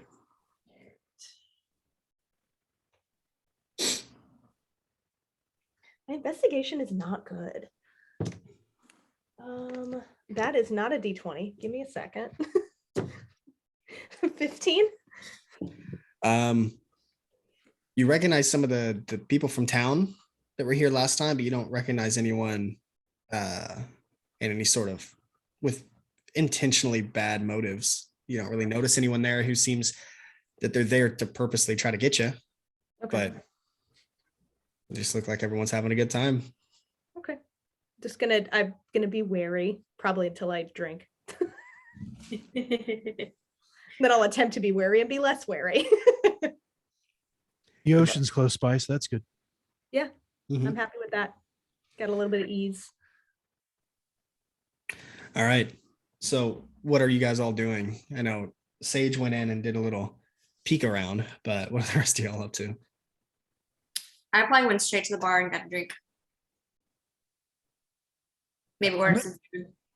Yeah, Benjamin's getting a drink. I'm gonna be a little honest here. Maybe I'm blanking on the immediate coming out of it, but did we even ask what happened with Vitra? Yeah. Or did we ask her? Okay, my bad. Maybe I spaced over that for a brief moment, but I was like making sure we got that information of she saw her dad and all this other interesting stuff. Anybody else worried about Rain's alcoholism? Now, hey now. I feel like it's the first option every time. You know what I'm saying? We don't even get water. It's just Straight booze. I think I have a spot of okay, please, love. Yeah, I'm definitely getting a drink as well. Peach was like, I need to drink. Yeah, I need a drink. Sage is gonna ask if everybody's comfortable sitting outside because she wants to sit outside. I am. The moon is outside, of course. Kree's gonna excuse himself and just get a room for the night and say, I hope you'll have a good evening, and then just kind of go about his business and call it a night. Good night, Kree. So those who go up to the bar to get a drink, you kind of walk up and the bartenders kind of this older gentleman. Definitely not Everett. This older gentleman, and he's like, I don't remember seeing you folks here, but welcome all. What can I get for you? An ale, a wine, one of Insom's specialties? I'll take a wine. Would you like a blue, a black, or a red? A red. Coming right up. And you see him kind of whistle his finger, and you see like the telekinesis of a wine glass and a wine bottle floating above him, uncorking, pouring itself, and then landing in front of you. And then the wine bottle corks itself, all while he's just kind of doing this with his hand. Nice. That'll be 1 silver piece, good sir. I'll hand him a silver piece. Charmed. What can I do for the rest of you? I'll take a blue. Oh, a blue wine. And you see the same sort of animation of it like floating through the air and pouring the glass. And he says, that'll be 2 silvers. The blue's a premium. Oh, I hope you enjoyed as much as I enjoyed serving you, good lady. And anyone else? I'm going to put a gold on the counter and say, I'll take some information if you have it. Well, I'll tell you exactly how I make the blue. Well, we start with the typical raspberry ale. The same fermenting process. I don't need that. I'm more interested if you know We of use any blueberries. Okay. do you Okay. use any you have any if you've heard of any spots of land for sale or any bits of real estate. Oh, I am not myself a land acquisitor, but the good woman will come, and I'm sure when she arrives, you can ask her about land for sale. Are you talking about Ombre? Oh, yes, the captain. Yeah, there it is. She rebought she rebought my house and allowed me to buy it back from her at a much discounted price. She's a very good lady. I owed a lot. Lean over to Silex. Why are we buying land when we could just stay in the mountain? Because it takes time to build into the mountain, and it's also good to have something not in the mountain in case something happens to the mountain. I slept on the floor of a jungle yesterday. I'm not super worried about sleeping on a pile of leaves, but it feels like a lot of extra money wasted to buy a house or land or whatever, and then just not use it after we set up the mountain. Well, if I'm being quite honest, I'm not entirely sure how you could secure the side of a mountain. I mean, are we supposed to put up an illusory spell to make it look like there's not a hole there? I mean, they could. The dragon did it for years, so, and it wasn't. The dragon. Yeah, but that story of the dangerous dragon is still going to be around. You know, it's not like it's going to go away. And then a story of a bunch of misfits is not going to make it more enticing. Just merely a thought. I don't really care either way. I do know Silex probably wants to set something up in order to create more things that he can do. I'm more concerned with who else has access to those portals. If we're staying in that mountain and we consider that to be our place of being, I mean, ultimately there are a lot of very dangerous people that know about those portals, and they could step into the mountain at any time. A lot of dangerous people that relied very heavily on a dragon that's dead, so, or power. So I don't know if I see danger anymore in them. Yeah, but that doesn't mean that they're not dangerous just because they don't have the dragon anymore. We are considered probably dangerous to a lot of different people, and we don't have our dragon goddess anymore. Yeah, but we didn't rely on the dragon in the first place, where they have. So We know for a fact Amalthea has. I'm mostly concerned about Amalthea. She knows where those portals are. She could step in at any time. Right.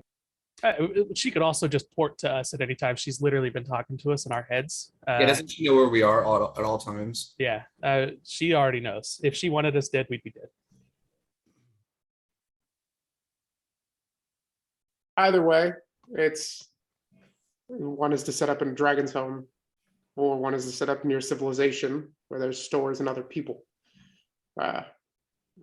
the dragon, I think the cave offers a good secret base, like to retreat to if necessary. But I don't know how worry with comfortable I being feel close to being- civilization is we are literally attacked by multidimensional beings on a regular basis. And I don't want to affect a town of people and make us even worse off than we are already. What a far stretch from your first character. Arathian, he was a wonderful I was just thinking man, the same but- thing. I was like, you can tell this was not an Arathian thought. I'm worried about collateral damage. Last guy, I think I exploded the bar. Literally first Now section. we're Yeah, banned no, it's all from good. Findolin. I mean, that's a fair point as You were well. banned from Findlewood. That's There's If we're there's gonna, only if so much we can do without becoming hermits. Maybe there's a logical halfway point. Okay, we could use the we could use the cave as a mode of transport, but put nothing really of hard value there, and then build a little off site from that way. We have a middle point to some grounds. Have you met I mean- Silix? We literally will not have anything of hard value not in his bag. Let's be real.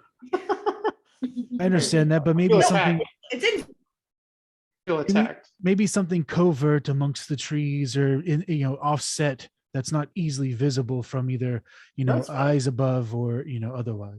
It doesn't I have to just- be in town. I'm not sure I want it in the cave, easily accessible via portal. My other worry is I know we have a lot of funds. It's still not a ton of funds, if you know what I'm saying. So like buying extra land will take a chunk of whatever we're spending, building on that, building whatever we want to there. And if we also want to fortify the portals to protect not only us, but the Reknet Oasis, it'll be extra funds on top of that. Like it's adding up quite quickly.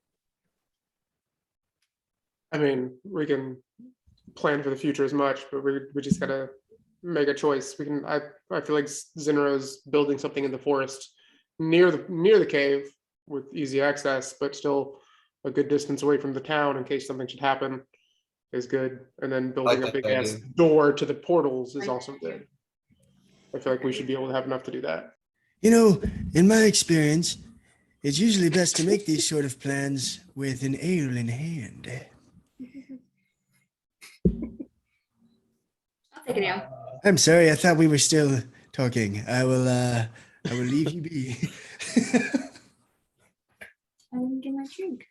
so is he saying that the person that we need to talk to about buying land is Ombre. Right. Yeah. Yep. Oh, I'm sorry, young lady. You said you wanted a drink. me? No, Rain. Oh, Oh, yes. No. You're supposed to We're take gonna it. cut her off. It's been No, way too I- many already. She's 6 drinks in. Okay, it's Don't listen to him. He I'm, doesn't- I'm worried for Hey, you. Hey, big guy. And he's gonna kind of like lean in and like hide his mouth from Rain. He's like, hey, big guy. I've got just the thing for her. If it's he's not gonna, like- water, I don't want it. he's gonna walk back and you're gonna see him like pull out this like small little barrel and he's gonna put it onto the stand and he's gonna slosh it around for a second. And it pours out and it's like this beautiful golden elixir into this small cup, not a full pint, a small cup. And he's going to put it out in front of you and he's gonna take one single leaf of like thyme and light it on fire over the top. And he's just gonna set it there, and the leaf is going to burn as it falls into the little drink, and it's going to light up even brighter. So it's like a golden little shot with this little piece of thyme inside. It's like got this herbal smell. And he says, This is what I call the where is it? In some specialty. I hope you enjoy. It's on the house for you, dearie, because I've heard you've had a little bit too much. I haven't had any, but thank you Oh, for your service. well, if you haven't had any, I don't think you quite need this. and he like pulls it back quickly. Sir, is she not intoxicated beyond belief? Yeah, you can't tell. Aren't you a bartender? Isn't that like your whole thing? She does not look drunk. We're gonna need to talk to your supervisor. Got you, Are fool. you drunk? I am not drunk. Not you, the purple one. Oh, no, I have a lot of fortitude, so. Oh, then you guys don't need this. And he throws it back himself and just drinks it. And he's like, "Ooh, I'm good for another few hours. The bar's staying up till 4 tonight." Oh, let me get you a regular ale, dude. And he like pours you like this nice port ale and puts it in front of you. I reluctantly take it and glare at Zaris. Thank you, sir.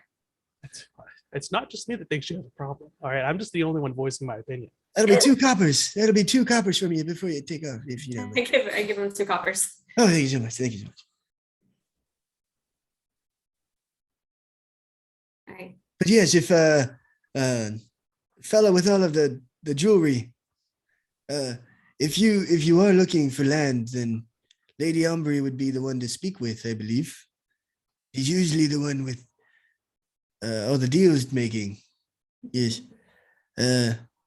She recently acquired this bar. It's really nice. So I know that we're not like, is the mountain in Reckon Oasis is like zoning stuff? Like, or is it outside of the zone of control? You know what I'm saying? Like, could we, Which mountain are you speaking of? the big one, Vesuvian. I don't know. Vesuvian. The one with the storms? Yeah, that one. The Stormy Mountain. That's not quite in the jurisdiction of Rakan, but I don't know if you'd want to go over there. It's not usually the best weather. No, yeah, you're right. I understand. So I'm wondering if we even have to like, pay for land that's not. Yeah, you get the impression that you're not having to pay for the mountain. It would just be a matter of protecting it against people you don't want in. Well, I mean, if we do Zenra's idea of like staying in the forest, like around the mountain, Mhm. maybe we don't have to pay for anything there. And we can make it. We can fortify. Given enough time, we can fortify it pretty well, even if we're not there. Barkeep, do you know of any contractors here in town, any labormen who are? Well, they're adventurer. The only contractor is Java. He does great work. He built this beautiful bar into the mountaintop. Where can we find him? Java usually stays in the city. Him and his crew. They're magical with the way they do the building. It's very quickly. He's in Venovia? No, God, no. Here in Rakan Oasis. Oh. You're muted. Yeah. Small. So I keep you're thinking muted. Oasis is small and not an actual city. Where can I find him in the city? Well, it's probably a little late for today, but maybe tomorrow.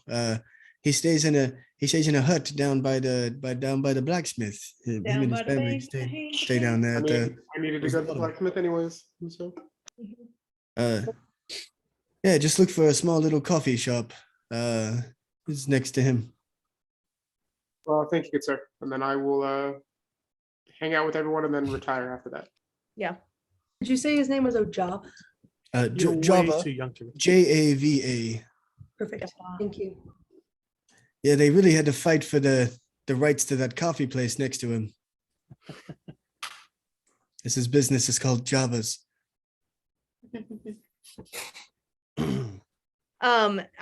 Did we already acquire rooms? Should I see about making sure that we all have a place to stay? Yes. Well, Kree already got a room. He's already up there. All right. The rest of you guys can absolutely buy rooms if you'd like. Yeah. I 5 guess silver a night. 5. Okay. Well, do we want to get a couple rooms? Yes. I will take a little bit of time before going to bed. I did get a new spell I want to practice. Personally outside. It's not a dangerous spell, but I know that if I just tried to use it in the middle of combat, it would not work out so well. So before everyone retires, and I'll give it to Kree later, I want to pass out some gold from our treasury so that everyone has something on them should they need it. Everyone can come to a consensus on how much, because right now we have, excluding Zinro's 100,000, we have 279,500. So, Chump change. what'd you say? Chump change. Chump change, yeah. And that's not including the diamonds or sorted gems or whatever. So a few grand a piece to keep on you, so that everyone can have something of themselves. Yeah, let's do like 3,000 each. Yeah. Okay. I mean, y'all can keep it. I don't need it. I'm doing okay. But yeah. Do you guys have like bags of holding or something for that? No, I don't Okay. have those. So I'd say anything more than like 500 would be kind of tough to carry on person. Okay. As like gold pieces. Like I'm usually pretty cool with that, but like carrying on 3,000 gold pieces is kind of like silly because that's like, I mean, that'd be like 1,000 pounds. Like that'd be so fucking heavy. Like there's just That no could be another venture for you, Silex, is just making us all a bag of holding. Well, I've already got 1,000 gold pieces. Okay. On me. Well, if you already have enough, then We'll say you guys can carry up to 1,000 gold pieces on you without it being an issue, but anything like much more than that, I'd say it's probably kind of tough to carry around. Well, I assume we'll be doing some shopping soon too, so we can Sure. we can maybe work on bags of holding and doing Yeah. shopping maybe So, tomorrow. But just so everyone, because I know Zinro wanted to go get incense and stuff, so everyone has something. Awesome. Just Thanks. if I am here, by the way. Yeah. My just the dry air, my nose started bleeding, so I figured you guys probably wouldn't want to see me dealing with that. It's all good. Cool. So yeah, you guys all buy rooms. Who's bunking with who? I'm probably bunk the stage because we always. I'm not letting Vitra sleep alone again. Okay, so we'll bunk with Us Vitra. three can, yeah, us three can bunk Keep an eye on together. you. I'll get a room myself. Okay. So Silex and Kree have their own rooms. Rain, Sage, and Vitra all bunk together. Benjin, Zenro, and Zaris. What are y'all doing? I have my own room. how many rooms did we buy? As many as you want. There's plenty here. This is a really Oh. big place. Save the gold. You say save the gold? Yeah, I'll sleep on the floor. Which floor? The outside floor. Yeah. Okay. On the I'll say to him, Zaris, you don't have to sleep outside if you don't want to. And I'm going to use my 7th level spell slot to cast Temple of the Gods. And you get a long hallway that opens up into an inner cathedral kind of thing. And basically he gets a view of what it looks like when I meditate, with the hallways and the doors. And it's now in front of you as I take about an hour. And there's the center brazier with the flame there. And there's, I guess this time around, I'll put in some comfortable beds. And I go, we can sleep in here. The others can too as well. I have never done this before. And if you're ever curious what death might be waiting for you, this is what awaited me. Just a little inner monologue, but how, Elias is a little iffy on the whole other gods thing, with the whole murder plot, but going in here, do I think that he'd be okay with that?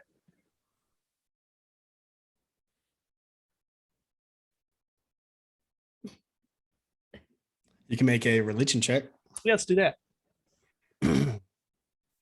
Geez, Zaris is obviously Zinro's favorite. We haven't got any hallways. I just remembered that I could do it, and I was like, well, I did technically prepare 2 different ones. That was one of them, just out of curiosity, because it takes an hour to cast, but I thought it'd be cool to do it as like a precedent of I can do this now. 18. If we need it. 18? Yeah. Yeah, you get the idea that Elias doesn't really give 2 shits about where you sleep. Sweet. As long as when you fight and swing your axe, it's in his name. Constantly, buddy. Yeah. Okay, He's cool. not a Yeah. jealous god. How do I so I still want to practice the new spell. Do I have access to come into this later, or is it just like right now I gotta go in there? No, you can come in at whenever you want to. All right, cool. Sounds great. Well, Thank you for the bed. I suppose next time around, I'll let everybody else know and save them their, small amounts of money, I suppose. Sounds good. Xeris, what spell are you practicing? A fly. Oh shit. I was mad I couldn't hit the dragon, so I leveled up Warlock, which gave me fly. So Probably should be practicing that with me if we were going to do one, but okay, Xeris, go for it by yourself. no. Very embarrassed. Never left the ground before in my life. So Like, we got 2 flyers. We can help train you if you no. need. No. Cool. So yeah, you go outside. You find kind of like this little patch of open area just north of the inn, and there's like a solid 20 seconds where you're just like focused on breathing. You're just like,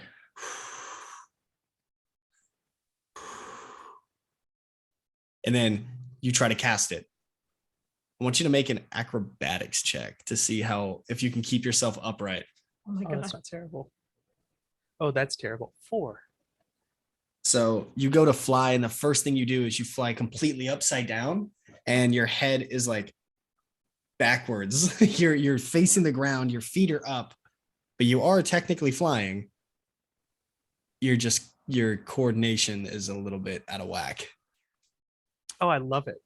I guess I'm just gonna keep practicing. I have fly for a while. Let me see how long. Like an hour, right? Or no, it's not that long. I think it's like 10 minutes. Yeah, it's 10 minutes. It's concentration up to 10. So Okay. So as long as you don't get hit by anything, you're good for the next 10 minutes. We'll say over time, you start to figure it out. It takes you like 5 or 6 minutes just to flip back over on top. But you finally figure out how to get situated. Your stance is very unorthodox, but this is where you found balance, and you're happy with it for now, and you're able to move where you want to. And then after the 10 minutes is up, you feel yourself kind of fall back towards the ground. it's not graceful. It's a plop. Yeah. And your legs feel like jello as you're back on the ground. It's only been 10 minutes, but you feel like you forgot what it's like to walk. I'm gonna do a celebratory dance and pump my fist in the air, screaming, "I did it!" over and over. Yeah. But that's my last 3rd level spell slot for the day. So that's all that I. Cool. Yeah. I love it. You go back in and you get some rest. Or back in your new fancy cathedral tower from Zinro. Awesome. So everyone goes to sleep. Can I try something before we go to sleep? Yes. Okay. I want to pull out some of my sprigs of mistletoe. Let's say I have 2 and 1 in each hand. And I want to just kind of pray to Luna, and as I'm doing it, just kind of drape it over Vitra's body, just kind of like asking Luna to protect her. Yeah. Yeah. And like follow her arms and her legs, and like just praying and asking Luna for Luna's protection for Vitra. Okay. I don't know if it's gonna work, but I just want to try it. Thanks, Rain. Of course. We've had a hard, rough year. So What one night for mess. So what are you saying in your prayer? Okay, I'm gonna say, Luna, if you can hear me, please help protect Vitra from Mezgul. Help keep her safe. Help keep her on this plane, and until we can find a way to defeat him. Okay. Yeah. You hear a response. Ooh. It's not in the song form that you're used to hearing. You hear, My child, her body and her mind are not the same. You must save her.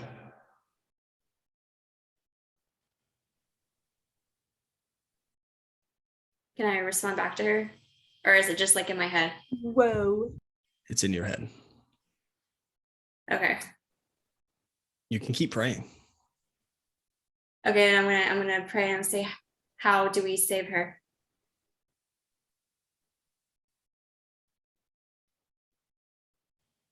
This terrible being holding on to her must be destroyed.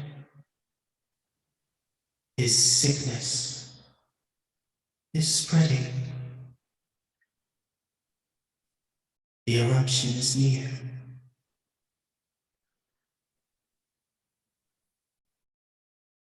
And the voice fades away. Ooh. So I'm gonna finish my little thing. You're still flapping the mistletoe. Yeah, of course. I'm just flopping my arms. Beatrice is getting slapped in her sleep. Like, fuck. I would assume she was not asleep before I did this. Oh, What I did thought she you- was. What did No. you say? Sorry, what did you say right before the eruption is near?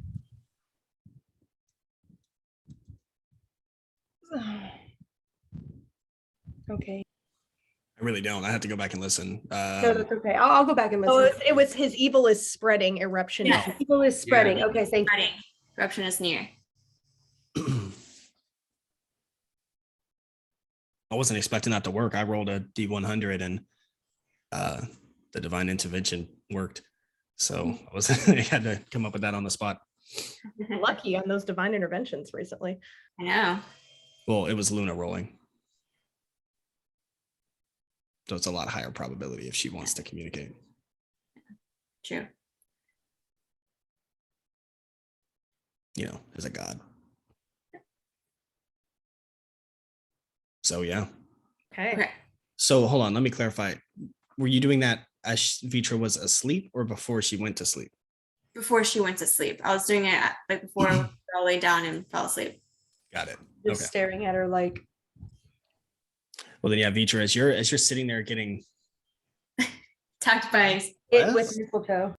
spray. yeah, she sprayed some holy water on you. It burned. Yeah, you like looking up as she's like in her head, you know, eyes closed, humming, and you know, doing her ritualistic mistletoe weirdness. And there's like a moment where her humming stops. And this is the moment where she was like speaking to you. So you're like, whoa, it worked. and then the humming continues. And then Rain, yeah, she finishes speaking to you, saying the eruption is near. What do you do? I'm going to look at Vitra and I'm like, whoa, I did not expect that to work. But Luna talked to me. I heard her. And Am I good? she says that the mind and body are separate. And we have to save you. In order to do that, we have to defeat Mezcal. And we have to do it quickly because the evil is spreading. And I think she means inside of you. And your eruption is near. I wonder if that had anything to do with the rumble we felt earlier. I Eruption. was thinking the same thing. And about your dream where you heard the mountain and he came out of the mountain. Maybe that's his. Which was right at Kidal. Yep. My village. I mean, we had to see this coming at some point. We have his eye. So we at some point are going to have to defend Yeah. And I think that we need to get that incense and ivory for Zenro because I want to know as much as possible about this eye too. Because of course I want to destroy it, but if destroying it is going to result in things that we don't want, then I want to try and find another way. But it's hard. There's so much that I feel like I need to do in that stupid plane of his. that it has nothing to do with him. But yeah, I agree. I haven't felt him in me since like for a long time before that dream. So yeah, I don't know. I don't feel evil spreading within me. But maybe Maybe that's she not could what this just evil be wants like in this to. pain. I don't know. Quite frankly, I think the fact that he was able to bring you back to his plane while you were asleep means it's spreading. Yeah. I know The why. first time wasn't fun. What did you say? I said, I know why. We know you know why. Yeah, I Well, want to know why. I think this is definitely something we're going to have to bring back to the group because we need to. This is going to come back. I think this is only going to get worse. Yeah. And I don't know how much time we have. Could be days, could be months. I don't know. Didn't one of us have a book about the Oniric plane? Zinro. Is it Zinro or Silex? Silex have a book? No. I'll ask him. I'll ask them tomorrow when we wake up. But Mhm. I'm gonna. I believe I have something along that nature. Yeah. Zinro, you're not in here. I'm telling you. Yeah, I thought you were just asking like the No, players. that's my character. Oh, I thought you were just She's asking. saying that she's gonna talk because she wants to scour through this book. Oh, my bad. We're sorry. Your caller is not available at this Yeah, moment. yeah. See, this is why we do voices, so we know when you're I talking know, to the I group know. versus the I can't start a voice now though. It's been too long. All I can Well, do is a British accent. I don't need to sleep the full night, so I can watch over you, Vitra, to make sure that you hopefully get what you need. The problem is I can't tell the difference between when you're sleeping peacefully or being kidnapped to the Oniric plane. So, I'm happy to try and keep an eye. I can't guarantee I'm gonna know, but I'll do my best. That is okay. I can't expect you to know that when I don't even know that. So, but I appreciate you trying to protect me nonetheless. Okay. Well, I guess I'll do my meditative trance for the first 4 hours, and then I'll stay up and just keep an eye on Vitra afterwards. Okay. So everyone kind of goes to slumber. Zinro. I actually would when I built the temple and Xeris was away, take a minute to commune with Mercule as best I can to ask him some questions real quick. Some 3 simple yes or no's, I believe is what that is. Okay. I know what we're doing, you can't get involved too much, but some questions if you could.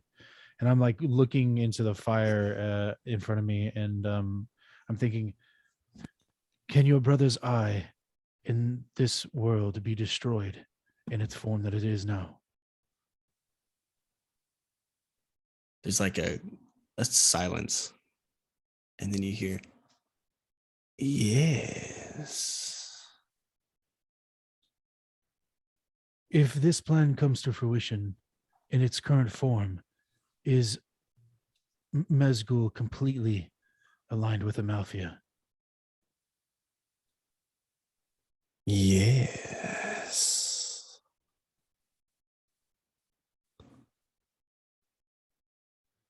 And if given it comes to completion, would your father, Soul, do anything to intervene?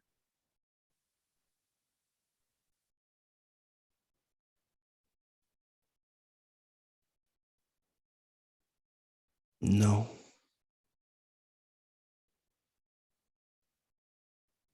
As I come out of whatever form I'm in, I guess I kind of ponder myself. I guess that's not that far off of the mark for what he does.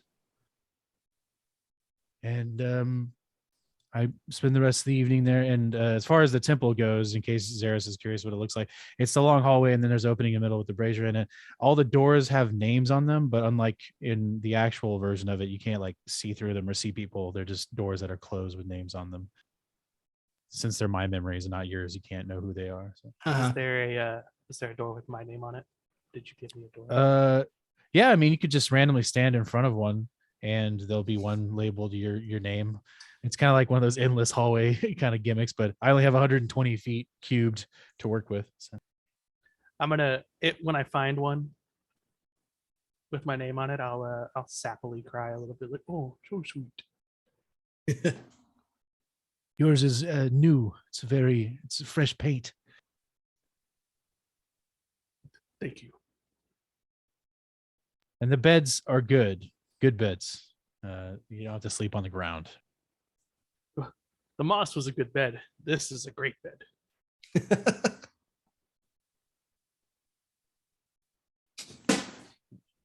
And that'll be it for my evening myself. All right. You go back into your trance and you see Sakina. This time in your trance, though, you do actually see the figure of Mercule behind the brazier. And whenever you see him in these moments, he's not fully there or not there. He's like, it's almost like you're seeing him through the flame, almost like when you look at a flame and there's that like fuzziness. It's almost like you're seeing him in that small window of heat and that heat haze you get on like a desert. Exactly. You're just kind of like seeing almost like a weird reflection of his cloak in his body. You're mainly just hearing his voice because it's in your subconscious where this is created. And you just kind of see him staring into you through the brazier as you're speaking to Sakina.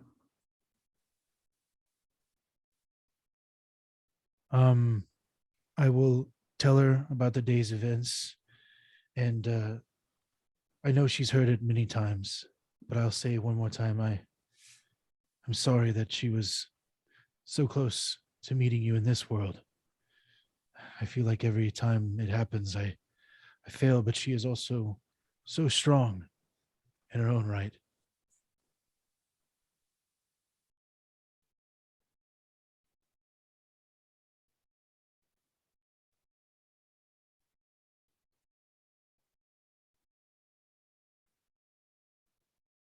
Are you speaking to Sakina or to... I was originally speaking to Sakina, but then as I say that, I'm going to look up towards him and be like, I can feel you staring at me with so much intent. And all you have to do is ask or demand. And you know I will do my best to do so. You hear like this grumble. He's mumbling to himself through the flame, like...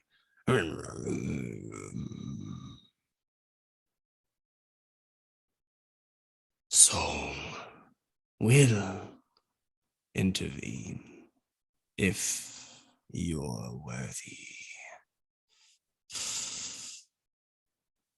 But you're not. If you think that hurts me, know that it doesn't. I know there are those who are worthy of Soul's grace, and I lost that some time ago. None of us here are worthy of Soul. Nothing personal. But you needed to know why I said no.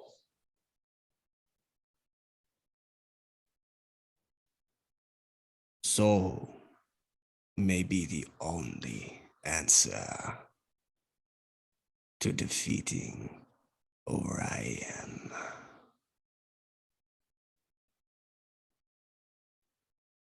Is this an evil that Soul has encountered before?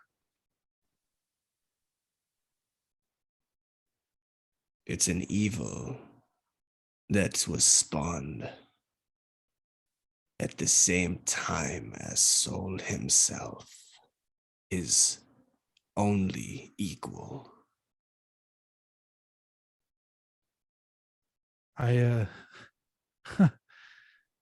Two sides of the same coin, as it were. My favorite expression.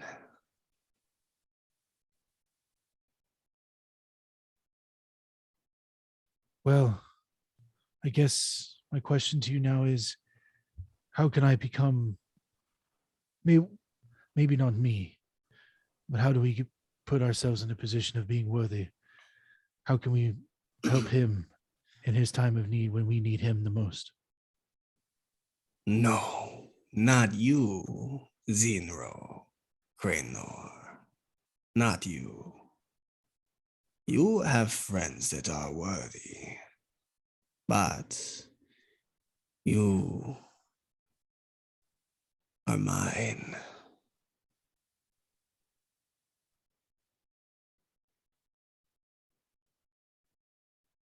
Well, then I will try to test my friends to see which one of them deserves it. And if they die in the process, you know where to find them. My harbinger of death.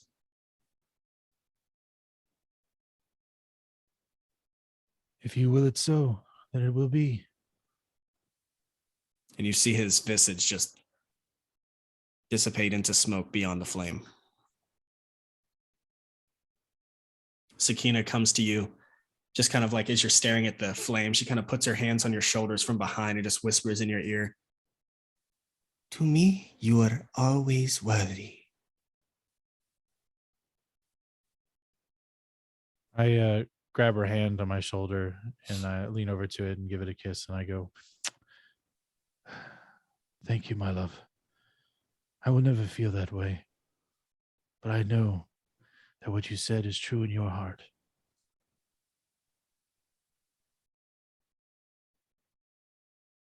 And that's the end of your trance. For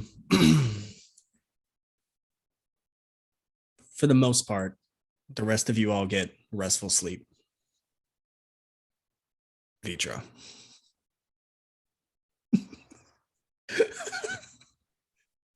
Tried. We knew it was coming. It's fine.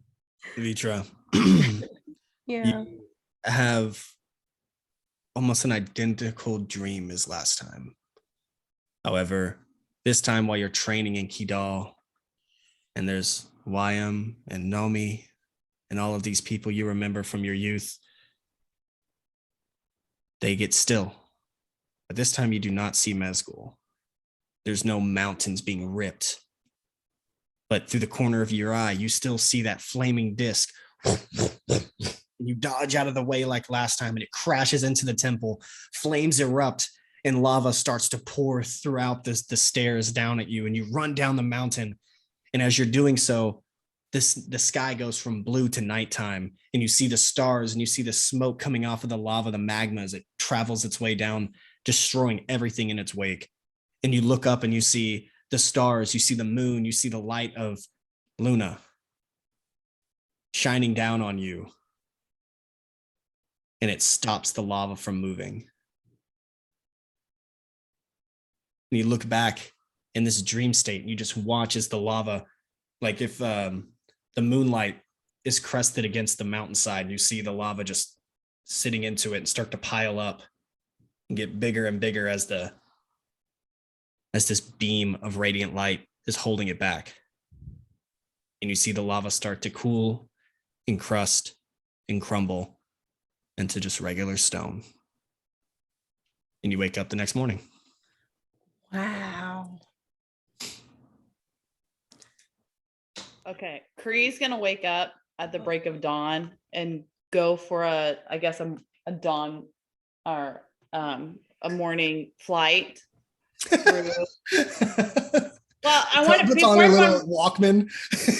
Yeah, honestly, yeah, exactly. So I'm gonna go for a morning flight. I'm gonna kind of go to the outskirts, forest, and all that. Kind of do a little bit of like a morning jog per se.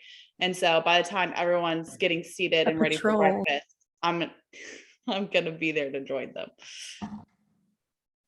Make a A perception. patrol jog.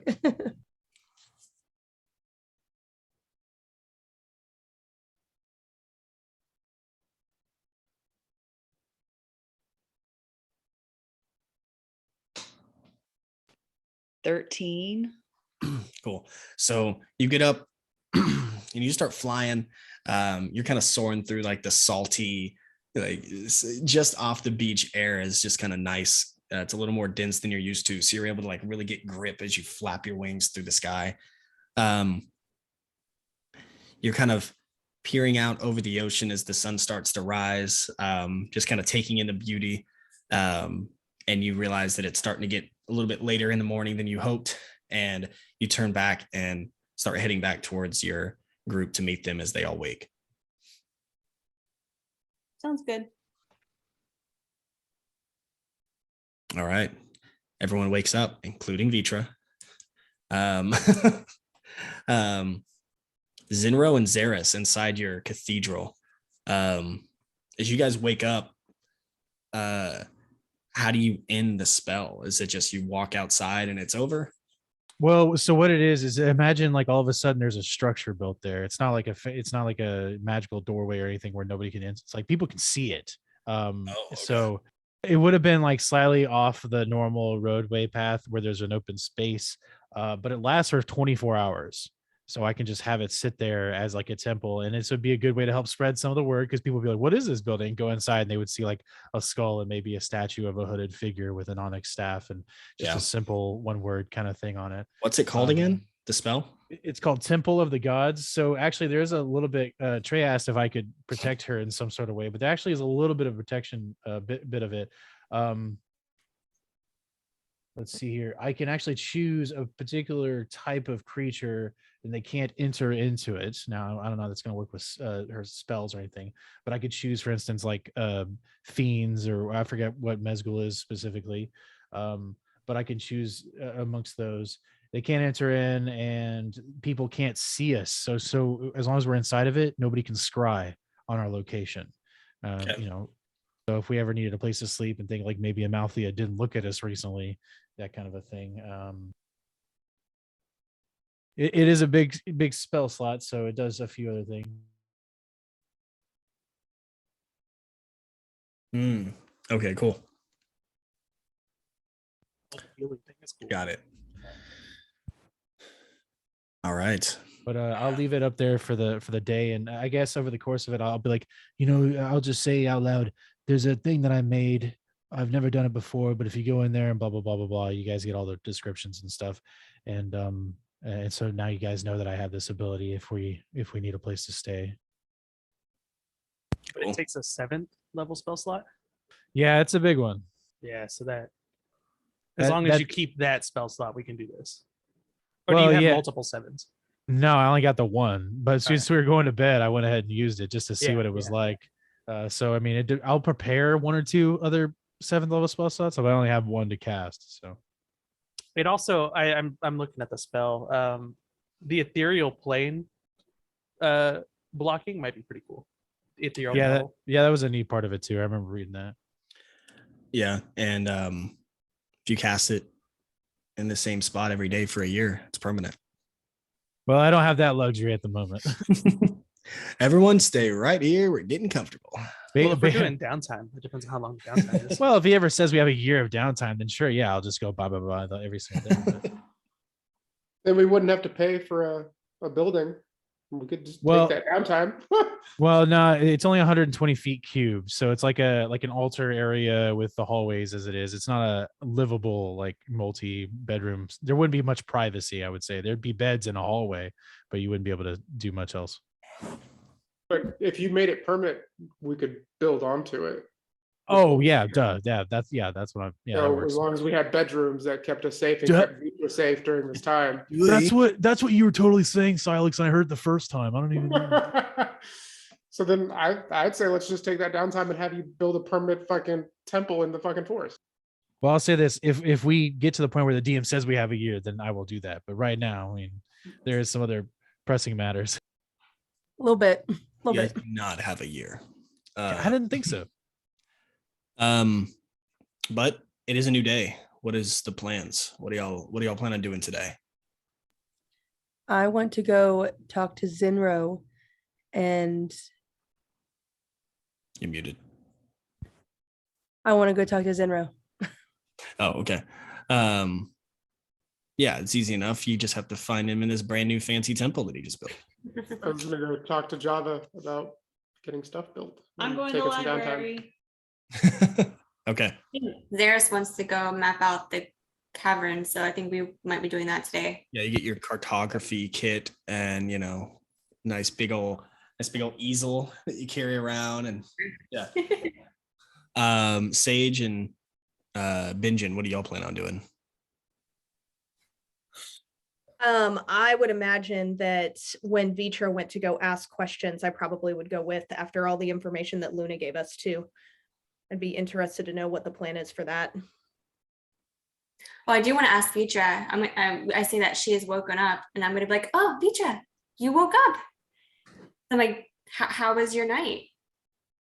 Yeah, I definitely think that Luna protected me. It was the same. It started as the same dream as before, but a strong, wouldn't say moonbeam, but beam of light came and almost interrupted the destruction that was starting to happen in the dream.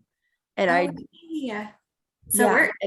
Yeah, absolutely. It worked, which, I've never been one for religion or gods, but I am thankful for Luna and for you for asking for her help. So thank you for that. Of course, absolutely. And I will give you like a big hug and then just pray to Luna and say thank you for your help. In my head, not out loud, but just I give you a hug as you woke up. Yeah. I return your hug. Okay, good. All right. And Bingen, what do you plan on doing?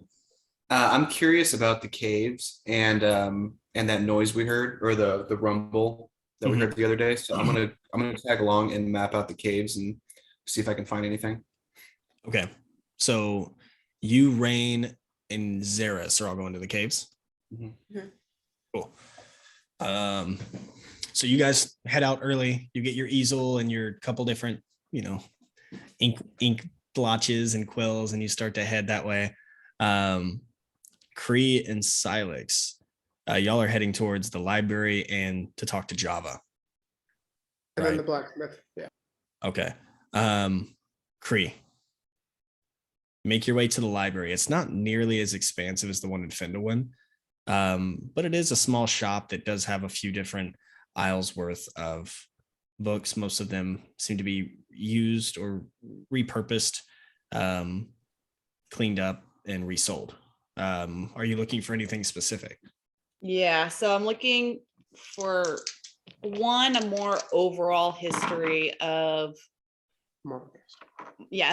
Morrowgast, kind of a more encompassing of, all the major events that happened. What were some major causes of the split between the two continents per se, or the origins, major fights, deliberations, diplomatic stuff. So I want that, an overview. And then I'm also wanting a book specifically more geared towards the Aarakocra and like the enslavement of them, what their major history is.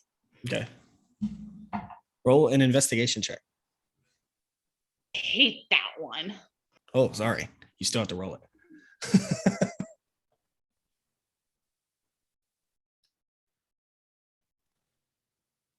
You're muted, so I don't know if you rolled well. Is that a 1? Or are you saying hold on? I'm going to take it as a 1. No, it's 5. Much better, right? 1 second. I find nothing. Yeah, so you look through and it takes you, it's a very small shop. There's maybe no more than 400 books total in this whole shop, but it takes you 3 hours. Oh fuck. I've read every book in the shop. You do not find anything on Aarakocra. Okay. Doesn't seem to be a concern of knowledge or information in this area. You do find a book that seems to be some sort of rumors or almost like conspiracies of the days of old, which seems to have a lot of different ideas of what could have happened in the past. You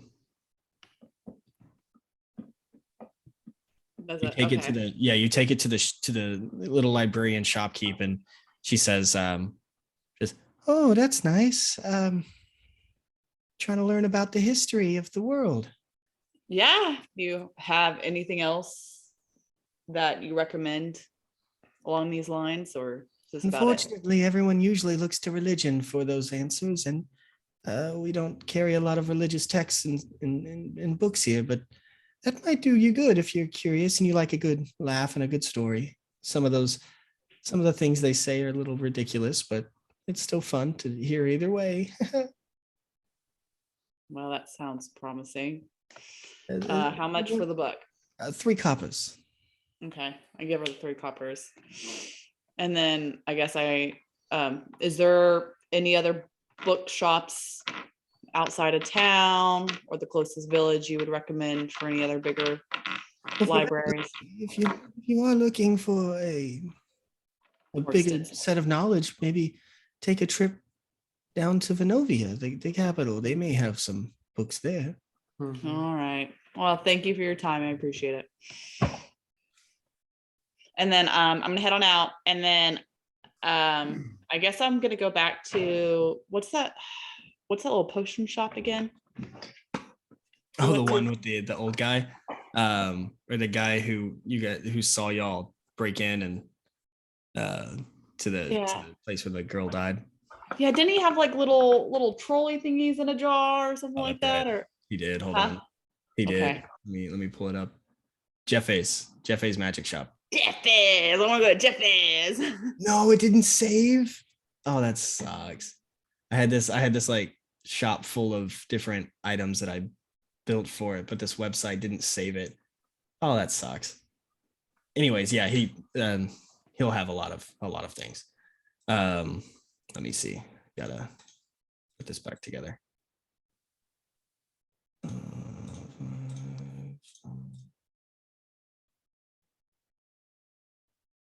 Okay. Yes. So his inventory somehow has changed since the last time you were there, but he has lots of things. Okay. What does he have? I mean, it is a lot of stuff. What are you looking for specifically? He may try to narrow it down for you. Well, so I definitely want some more healing potions. Kind of went through all those the last epic battle. So trying to restock on like superior healing potions. Okay. Do you have any of those? Yeah, he's gonna have a few superiors. Is there? He does mention that he has Yefe's special, which was the like ridiculous healing potion that was like I think what was it, like 24? It was like 24 d4 of healing. How much was that again? It was like 24 d4 plus 24 was that one. That one was like 8,000 gold pieces. That was really expensive. But he does have just like standard healing potions. He does say that It's like if you are one that does the magics, then we do have a scroll that may be good for you. and he pulls out this scroll and like hands it to you, and at the top it reads Scroll of Mass Heal. It's like this one's nice, a little more expensive probably than your taste, but it's very good if you're looking to heal a lot at once. I'll hold off on that for now. How much are your superior healing potions? Those are 300 gold pieces each.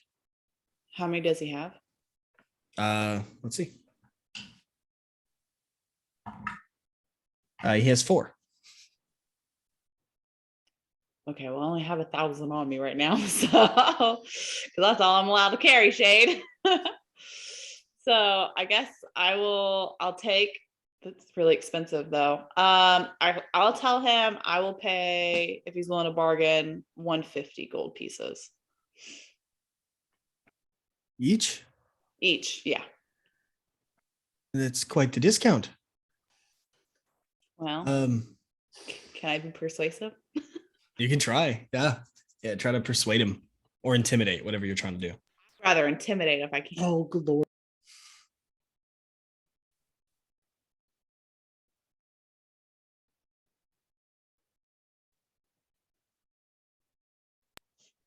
$12. 12. Let's see if it works.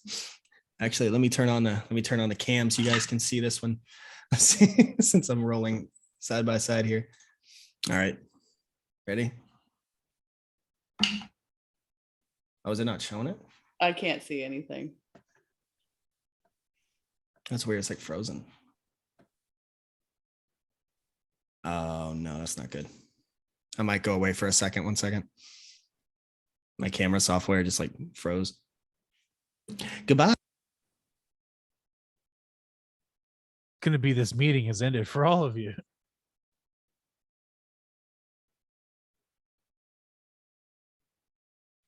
I intimidated him so well. He ran away.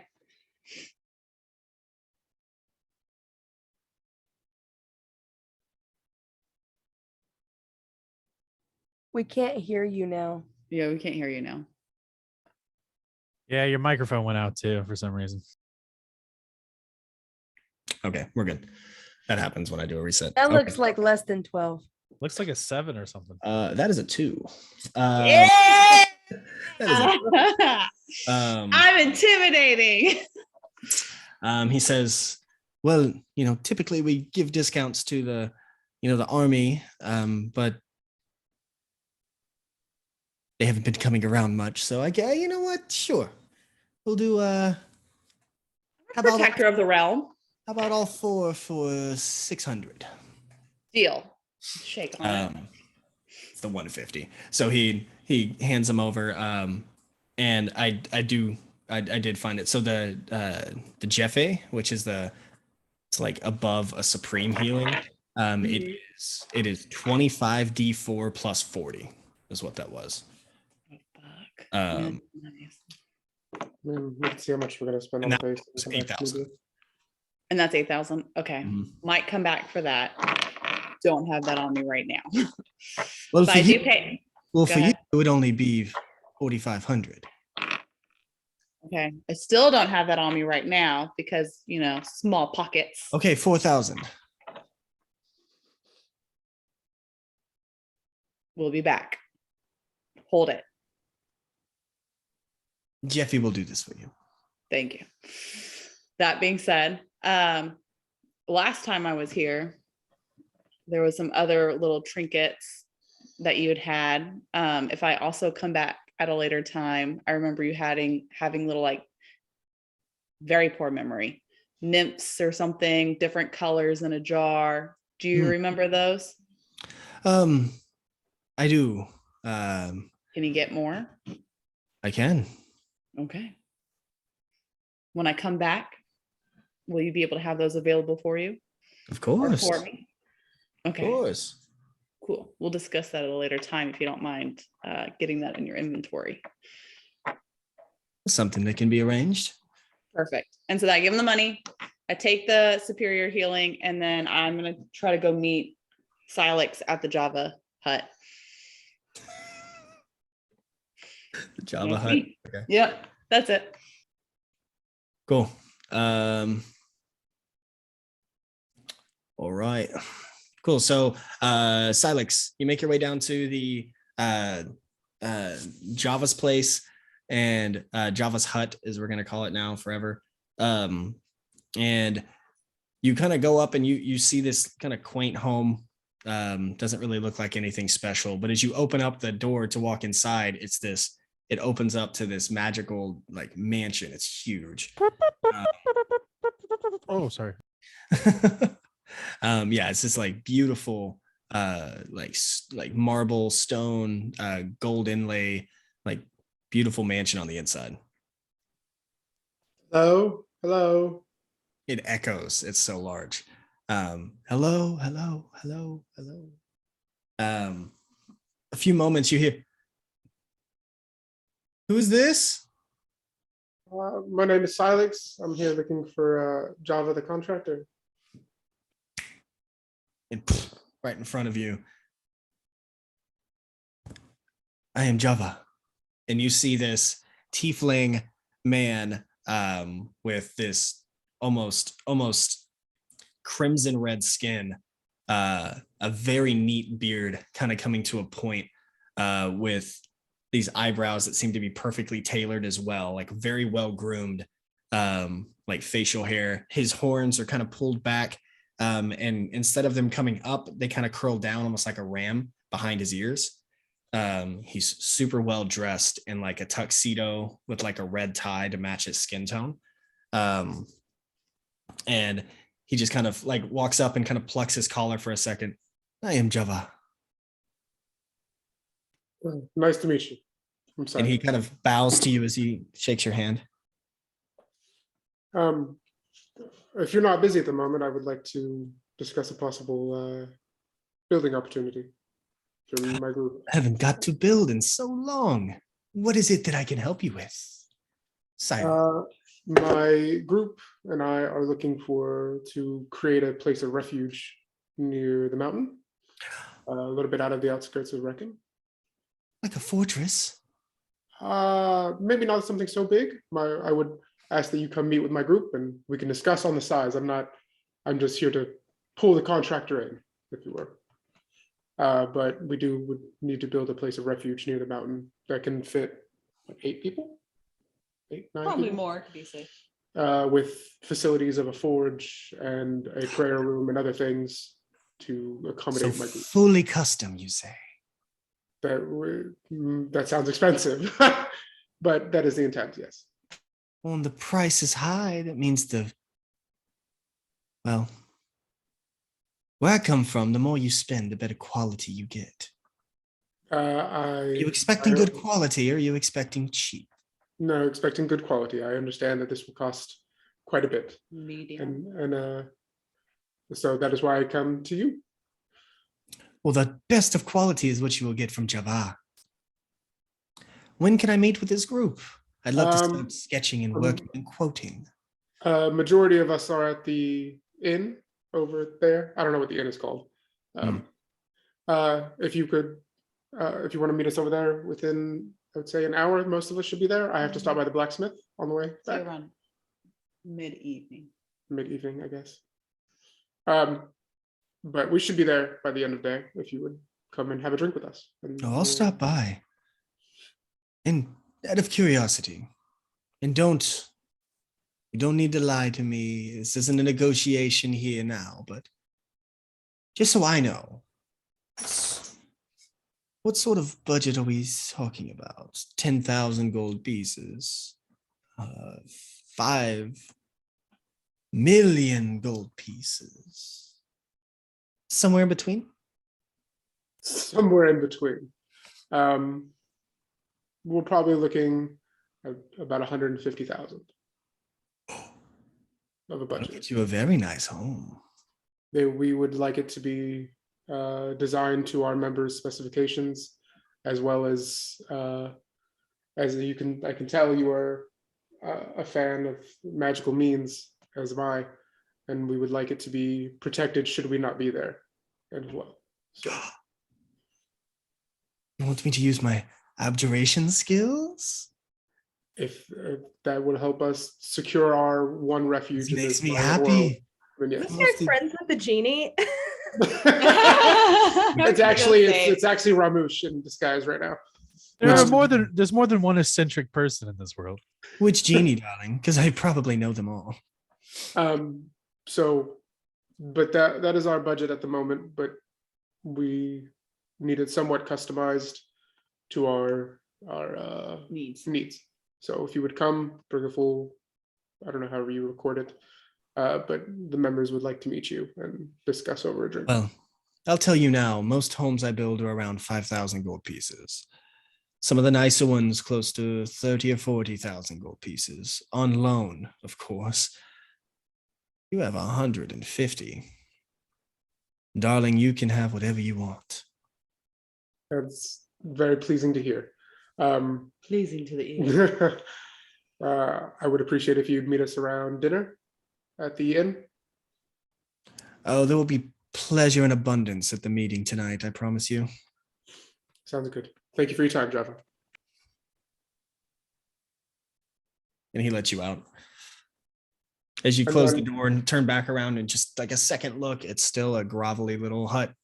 Nothing fancy. That's good. And then I'll head to the blacksmith. Sure. You go back over to the blacksmith. It's the same guy from last time. He's like, oh, hello there. You come to Hey. use the blacksmith again? That is the intention, not today, but I wanted to see if the rate was still the same to rent out your forge for a few Oh, days. of course. Yes, for you. All right. I just wanted to double check. How's that blue woman enjoying her fisticuffs? She's using them. Well, hopefully And, not too much. Don't let her get into too much trouble now. I think she gets us more into more trouble than she puts herself in. So, but she's part of the group. So, but thank you for your time. I'll be back to. You might want to start taking it easy, finish your projects, because I might be taking over your forge for a bit. Okay. Sounds good. Thank you. And then I'll head back. I'll meet up with Cree and head back to the inn, I guess. Or Hefe, I guess. Real quick, I guess, I'm gonna meet up with you and then I'm gonna say, I was at Hefe's and he's got this really strong magical potion for healing. Do you want to try and get it? And there's some scrolls and some other stuff. You want to check How in? much was it? He told me he'd sell it for me for $4,000. I could probably get it down even lower.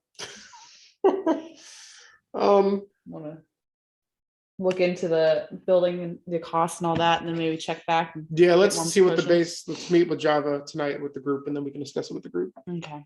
And then I guess we'll head back to the inn, and I'm just gonna read the shit out of that book this whole time.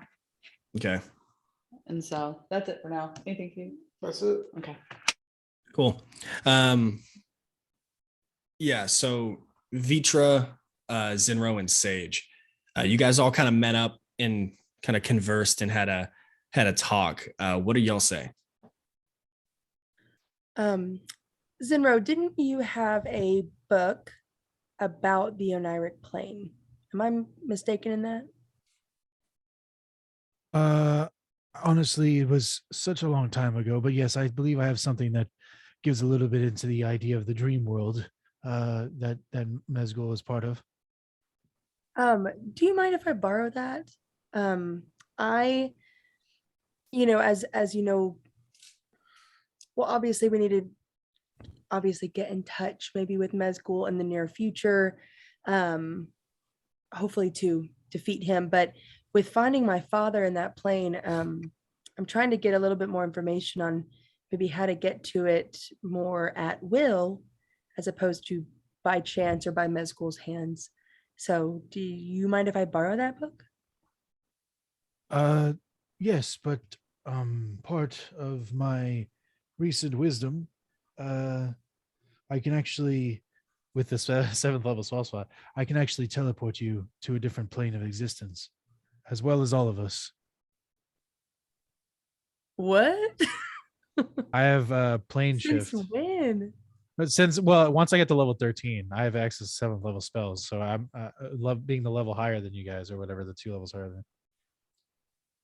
I can transport me and 8 willing creatures to a different plane of existence. And since I'm familiar with it, it takes the chance of us, not going anywhere else very low. Would you be able to bring whatever creatures you send there back? Or is it just to teleport us there? Well, I mean, if you wait for the next day for me to rest, I could gather the energy to do so, but it's a one-way trip each time. I'm going to turn to, or I'm just going to say to both of them, this could end up being our ticket to take care of not just Mezgul when we're ready, but maybe even bring Wyam back too, if you decide to. Absolutely, I decide to. I saw him too when I was in my, I guess, in that dream state. But he barely recognized me. He's been there for 600 years, he said.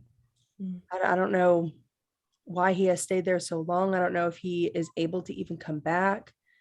It would take a lot of adjustment for him to come back, even if that were a possibility. But I will absolutely try to bring him back. I have to talk to my father again. I mean, knowing that you can send us there is very helpful. But I wonder if there is a way, I guess, just to gather more information to see if there is a way to go there more often than you having to use all of that energy to get us there. I guess out of curiosity, now I think about it, and this is going to be more towards Shade. This plane is a plane of existence I can achieve with that spell, right? I didn't jump the gun on thinking, okay, just to make sure. Well, certainly, I would definitely have no qualms of doing that for you, Vitra. I would have no way of getting. Actually, I could get. No, I wouldn't have any way of getting us out unless I was able to rest and get that spell slot back available, and then I could take one additional person on top of that, 9 total, including myself. But I guess I didn't think to ask you, since you're awake now. How were you visited again, or was your night peaceful? I would say that I was visited again, but before I went to bed, Rain had prayed to Luna and asked her to protect me. And during my dream, it started to repeat the same things from the night before when I was gone. But it seems like moonlight stopped the destruction from continuing. So I think that Luna did intervene in some way, which I'm very appreciative of. Very interesting. I'm glad that you are being looked after. Especially Luna. She's got a special place in my heart. Yeah, and in terms of the using your spell slots, I guess if we time it well, of like right before you need to rest, that way regaining that energy. I don't want to say spell slot because that's not what we would, I guess, say, to regain that energy to bring me back after. I'm not sure. I imagine you'd have to be with me. Well, yeah, I would transport with you. I would have to go on the journey. I would be the essence of the spells, transforming you from one place to another. So yeah. I mean, well, we can definitely burn that bridge when we get there, but certainly doable from what I've been able to learn and gather lately. Okay. But yes, thank you for that information. But yes, I still would like to read up on and see if there's anything else that we don't know. No worries. I reach into my bag of holding and look for the book. Oh, nope, that's my more than 1,000 gold I have in here. And grab it, and I hand you the book. Thank you. And I guess walking along with you guys, whatever discussion else you want to have, go for it. But I'm looking for a place that would sell incense to the tune of quite a lot of value, 250 gold pieces. And any place I could find ivory strips, which sounds very difficult. Maybe, I don't know if a dragon's tooth or anything is made out of ivory. I doubt it. It's probably just normal calcium or something. But if that is findable here, that's great. If not, I guess we'll have to maybe travel to the city proper, if you will. I'm definitely on board with trying to help you find the incense and ivory strips. Yes, absolutely. That is on my list. Cool. Awesome. So Sage, anything you want to do specifically, or were you just kind of while we're shopping, I'm on the lookout. I don't know if this is something that Jiffy needs to help with, but I want to find something that allows me to cast sending myself, since it's not in my spell slots. So I want to find something magical that allows me to send messages across great distances. Okay. I might be on. Sage is looking for that. I want her to get me one as well. You send me. I want to try to do that. I don't know if that would be possible with me being a monk, but I mean, that'd be sick. We all want magical earrings where we can talk to each other like Vox Machina. Yeah. I want a cell phone to send messages. I've talked to y'all enough.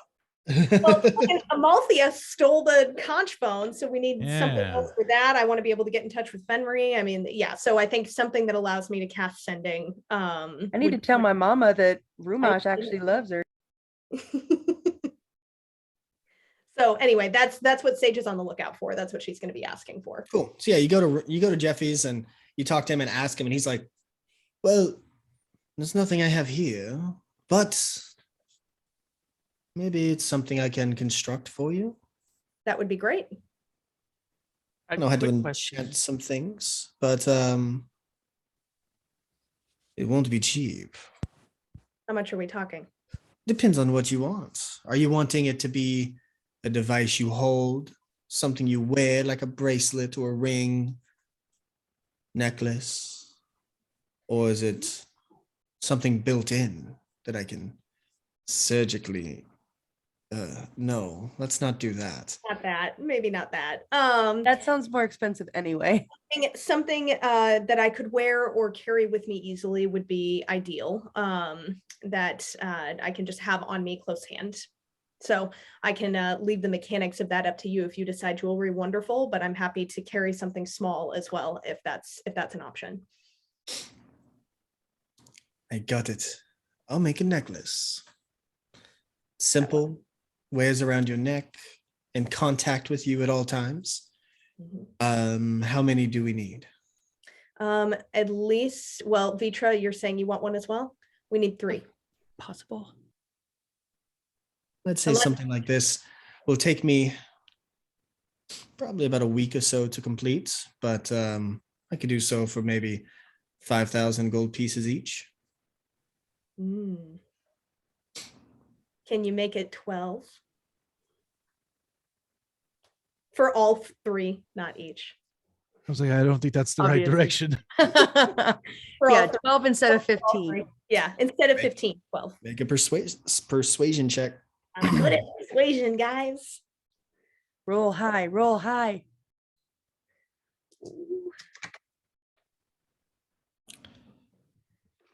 Ooh, that's a natural 20.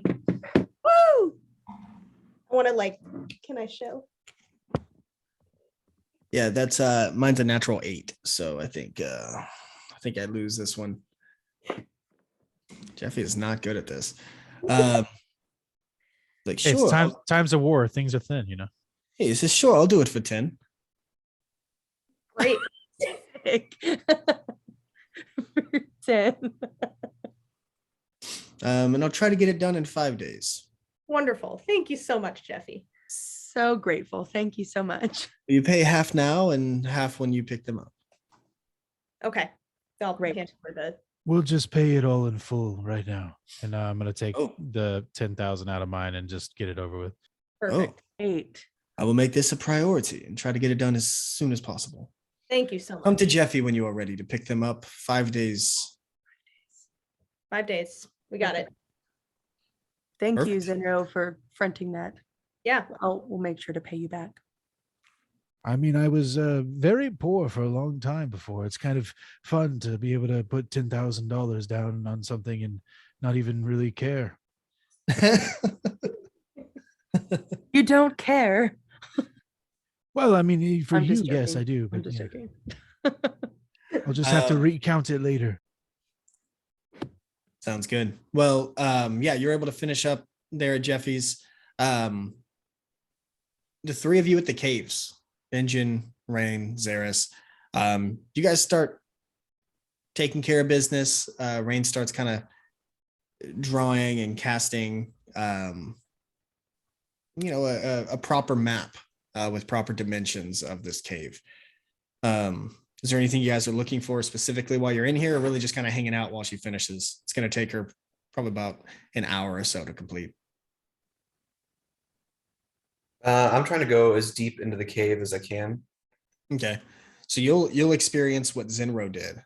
He went a little bit deeper into the south part of the cave, and you hear the sound of running water, and you notice there's an actual waterfall indoors, and it's like crashing water that has a river that kind of leads into this kind of cavern, and there's a small tunnel that leads off of that cavern where the other 2 doorways were. The ones that Did he explore the doors? He did. Yeah, he went through the one of Inovia, and then the other one. I got to pull it up for what that was exactly. I went to the Jaru one to see if Derek was actually going to where he was supposed to. Yeah, that's right. I did not go towards the waterfall at all or anything like that because I can't fly, and we were busy. That's true. Where did I put that? Yeah, so it was one was Venovia, one was Athena, the fighting pit. to the city streets of Venovia and then the fighting pit of Athena. How big is the waterfall? It's not huge. It's maybe about 10 feet high. Just kind of softly crashing down. Nothing too crazy. Can I explore around the waterfall and see if there's like any passages behind it or anything like that? Yeah, if you'd like to. What are you looking for specifically? Like just like an actual passageway? Yeah, just see, there could be something hidden behind like the waterfall. So I'm gonna see if there's anything down there. Yeah, make an investigation check.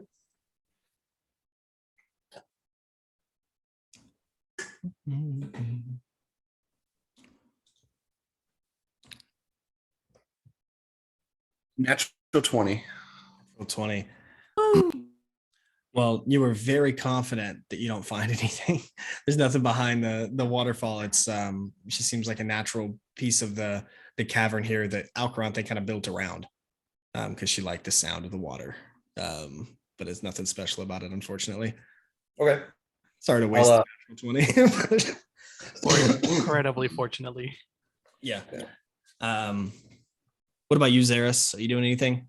So my goal with the cave was to figure out why she wanted to be here in the first place. Like what was her goal? Why this cave? So I guess I'm just gonna like look for anything that's like out of the ordinary, anything special here. But I mean, mostly just building out the map of it. So Okay. Well, then make an investigation check. okay. See if you can see what others may have not been able to in the past. That's an 18. You are not. It looks like a nice cavern. You kind of look through. You do notice that some of the markings on the wall seem to be structured, like I said, like it was kind of built in more professionally, not just kind of cut through by a dragon. But all in all, it seems pretty normal. How I know professionally, and it's kind of like out of the way, but like how old does it seem to be, like since they dug into this cavern? Thousands of years old. Thousands of years. Okay, so like the person who probably did it is probably not alive, or we probably murdered. not. This looks like pre-divergence, like before the gods fought. Cool. Yeah. So I guess just I'll keep focusing on helping with the map building, and just try to like completely get this cavern discovered so that we know what we've got in here. Okay. And, protect it. Cool. I need Zaris, Rain, and Benjen to all make perception checks. Should be pretty good for Benjen. 24. 24. 13. Oof. 26. 26. Cool. Remember, Benjamin, as a rogue, you take, if anything's below a 10, it becomes a 10. Not anything. It needs to be something you're proficient in. Oh, well, true that. I don't know if you took. I'm proficient in perception. Well, then your lowest. So what is your modifier? +8. So the lowest you can possibly roll is an 18. Okay, so I got 18 then. So you guys are kind of working on the cartography of this area. Rain's kind of going along. Rain and Zaris, something catches your ear and you both look over just in time to kind of dodge out of the way as this seems like some sort of spew of acid flies at you and you dodge quickly low. Benjen, at the last second you look and it kind of hits you softly, and you take 14 points of acid damage as it kind of burns into you for a second. And you guys look over and you see kind of starting to show itself through that tunnel entrance, almost like it's a perfect fit, a very large purple worm. Oh boy. Worm. Ew. And that's where we're going to end this week. Told you. Could you guys not? I'm looking for Sage and Ivory. Brendan early today. Yeah, no. Purple worm. If A purple worm. Yeah. And Yeah. only 3 of them are in there. It's a classic. Yeah, it is a classic. Is it? It's all Yes. You guys know what a purple worm looks like? good. Yeah. I Why can don't you imagine. Show us. All I know is I wish I could do the chittering thing that Matt can do, and he's like with the chittering Ew. noises. That's purple. Wow. Rose. That's horrifying. Okay. Yeah. Yeah, she cute. She cute. it's like It's, Yo, It's she called single a- though. I was looking it up on my phone as well. It's a gargantuan monstrosity. Cool. It's got a little bit of size to it, a little bit of size. Cool.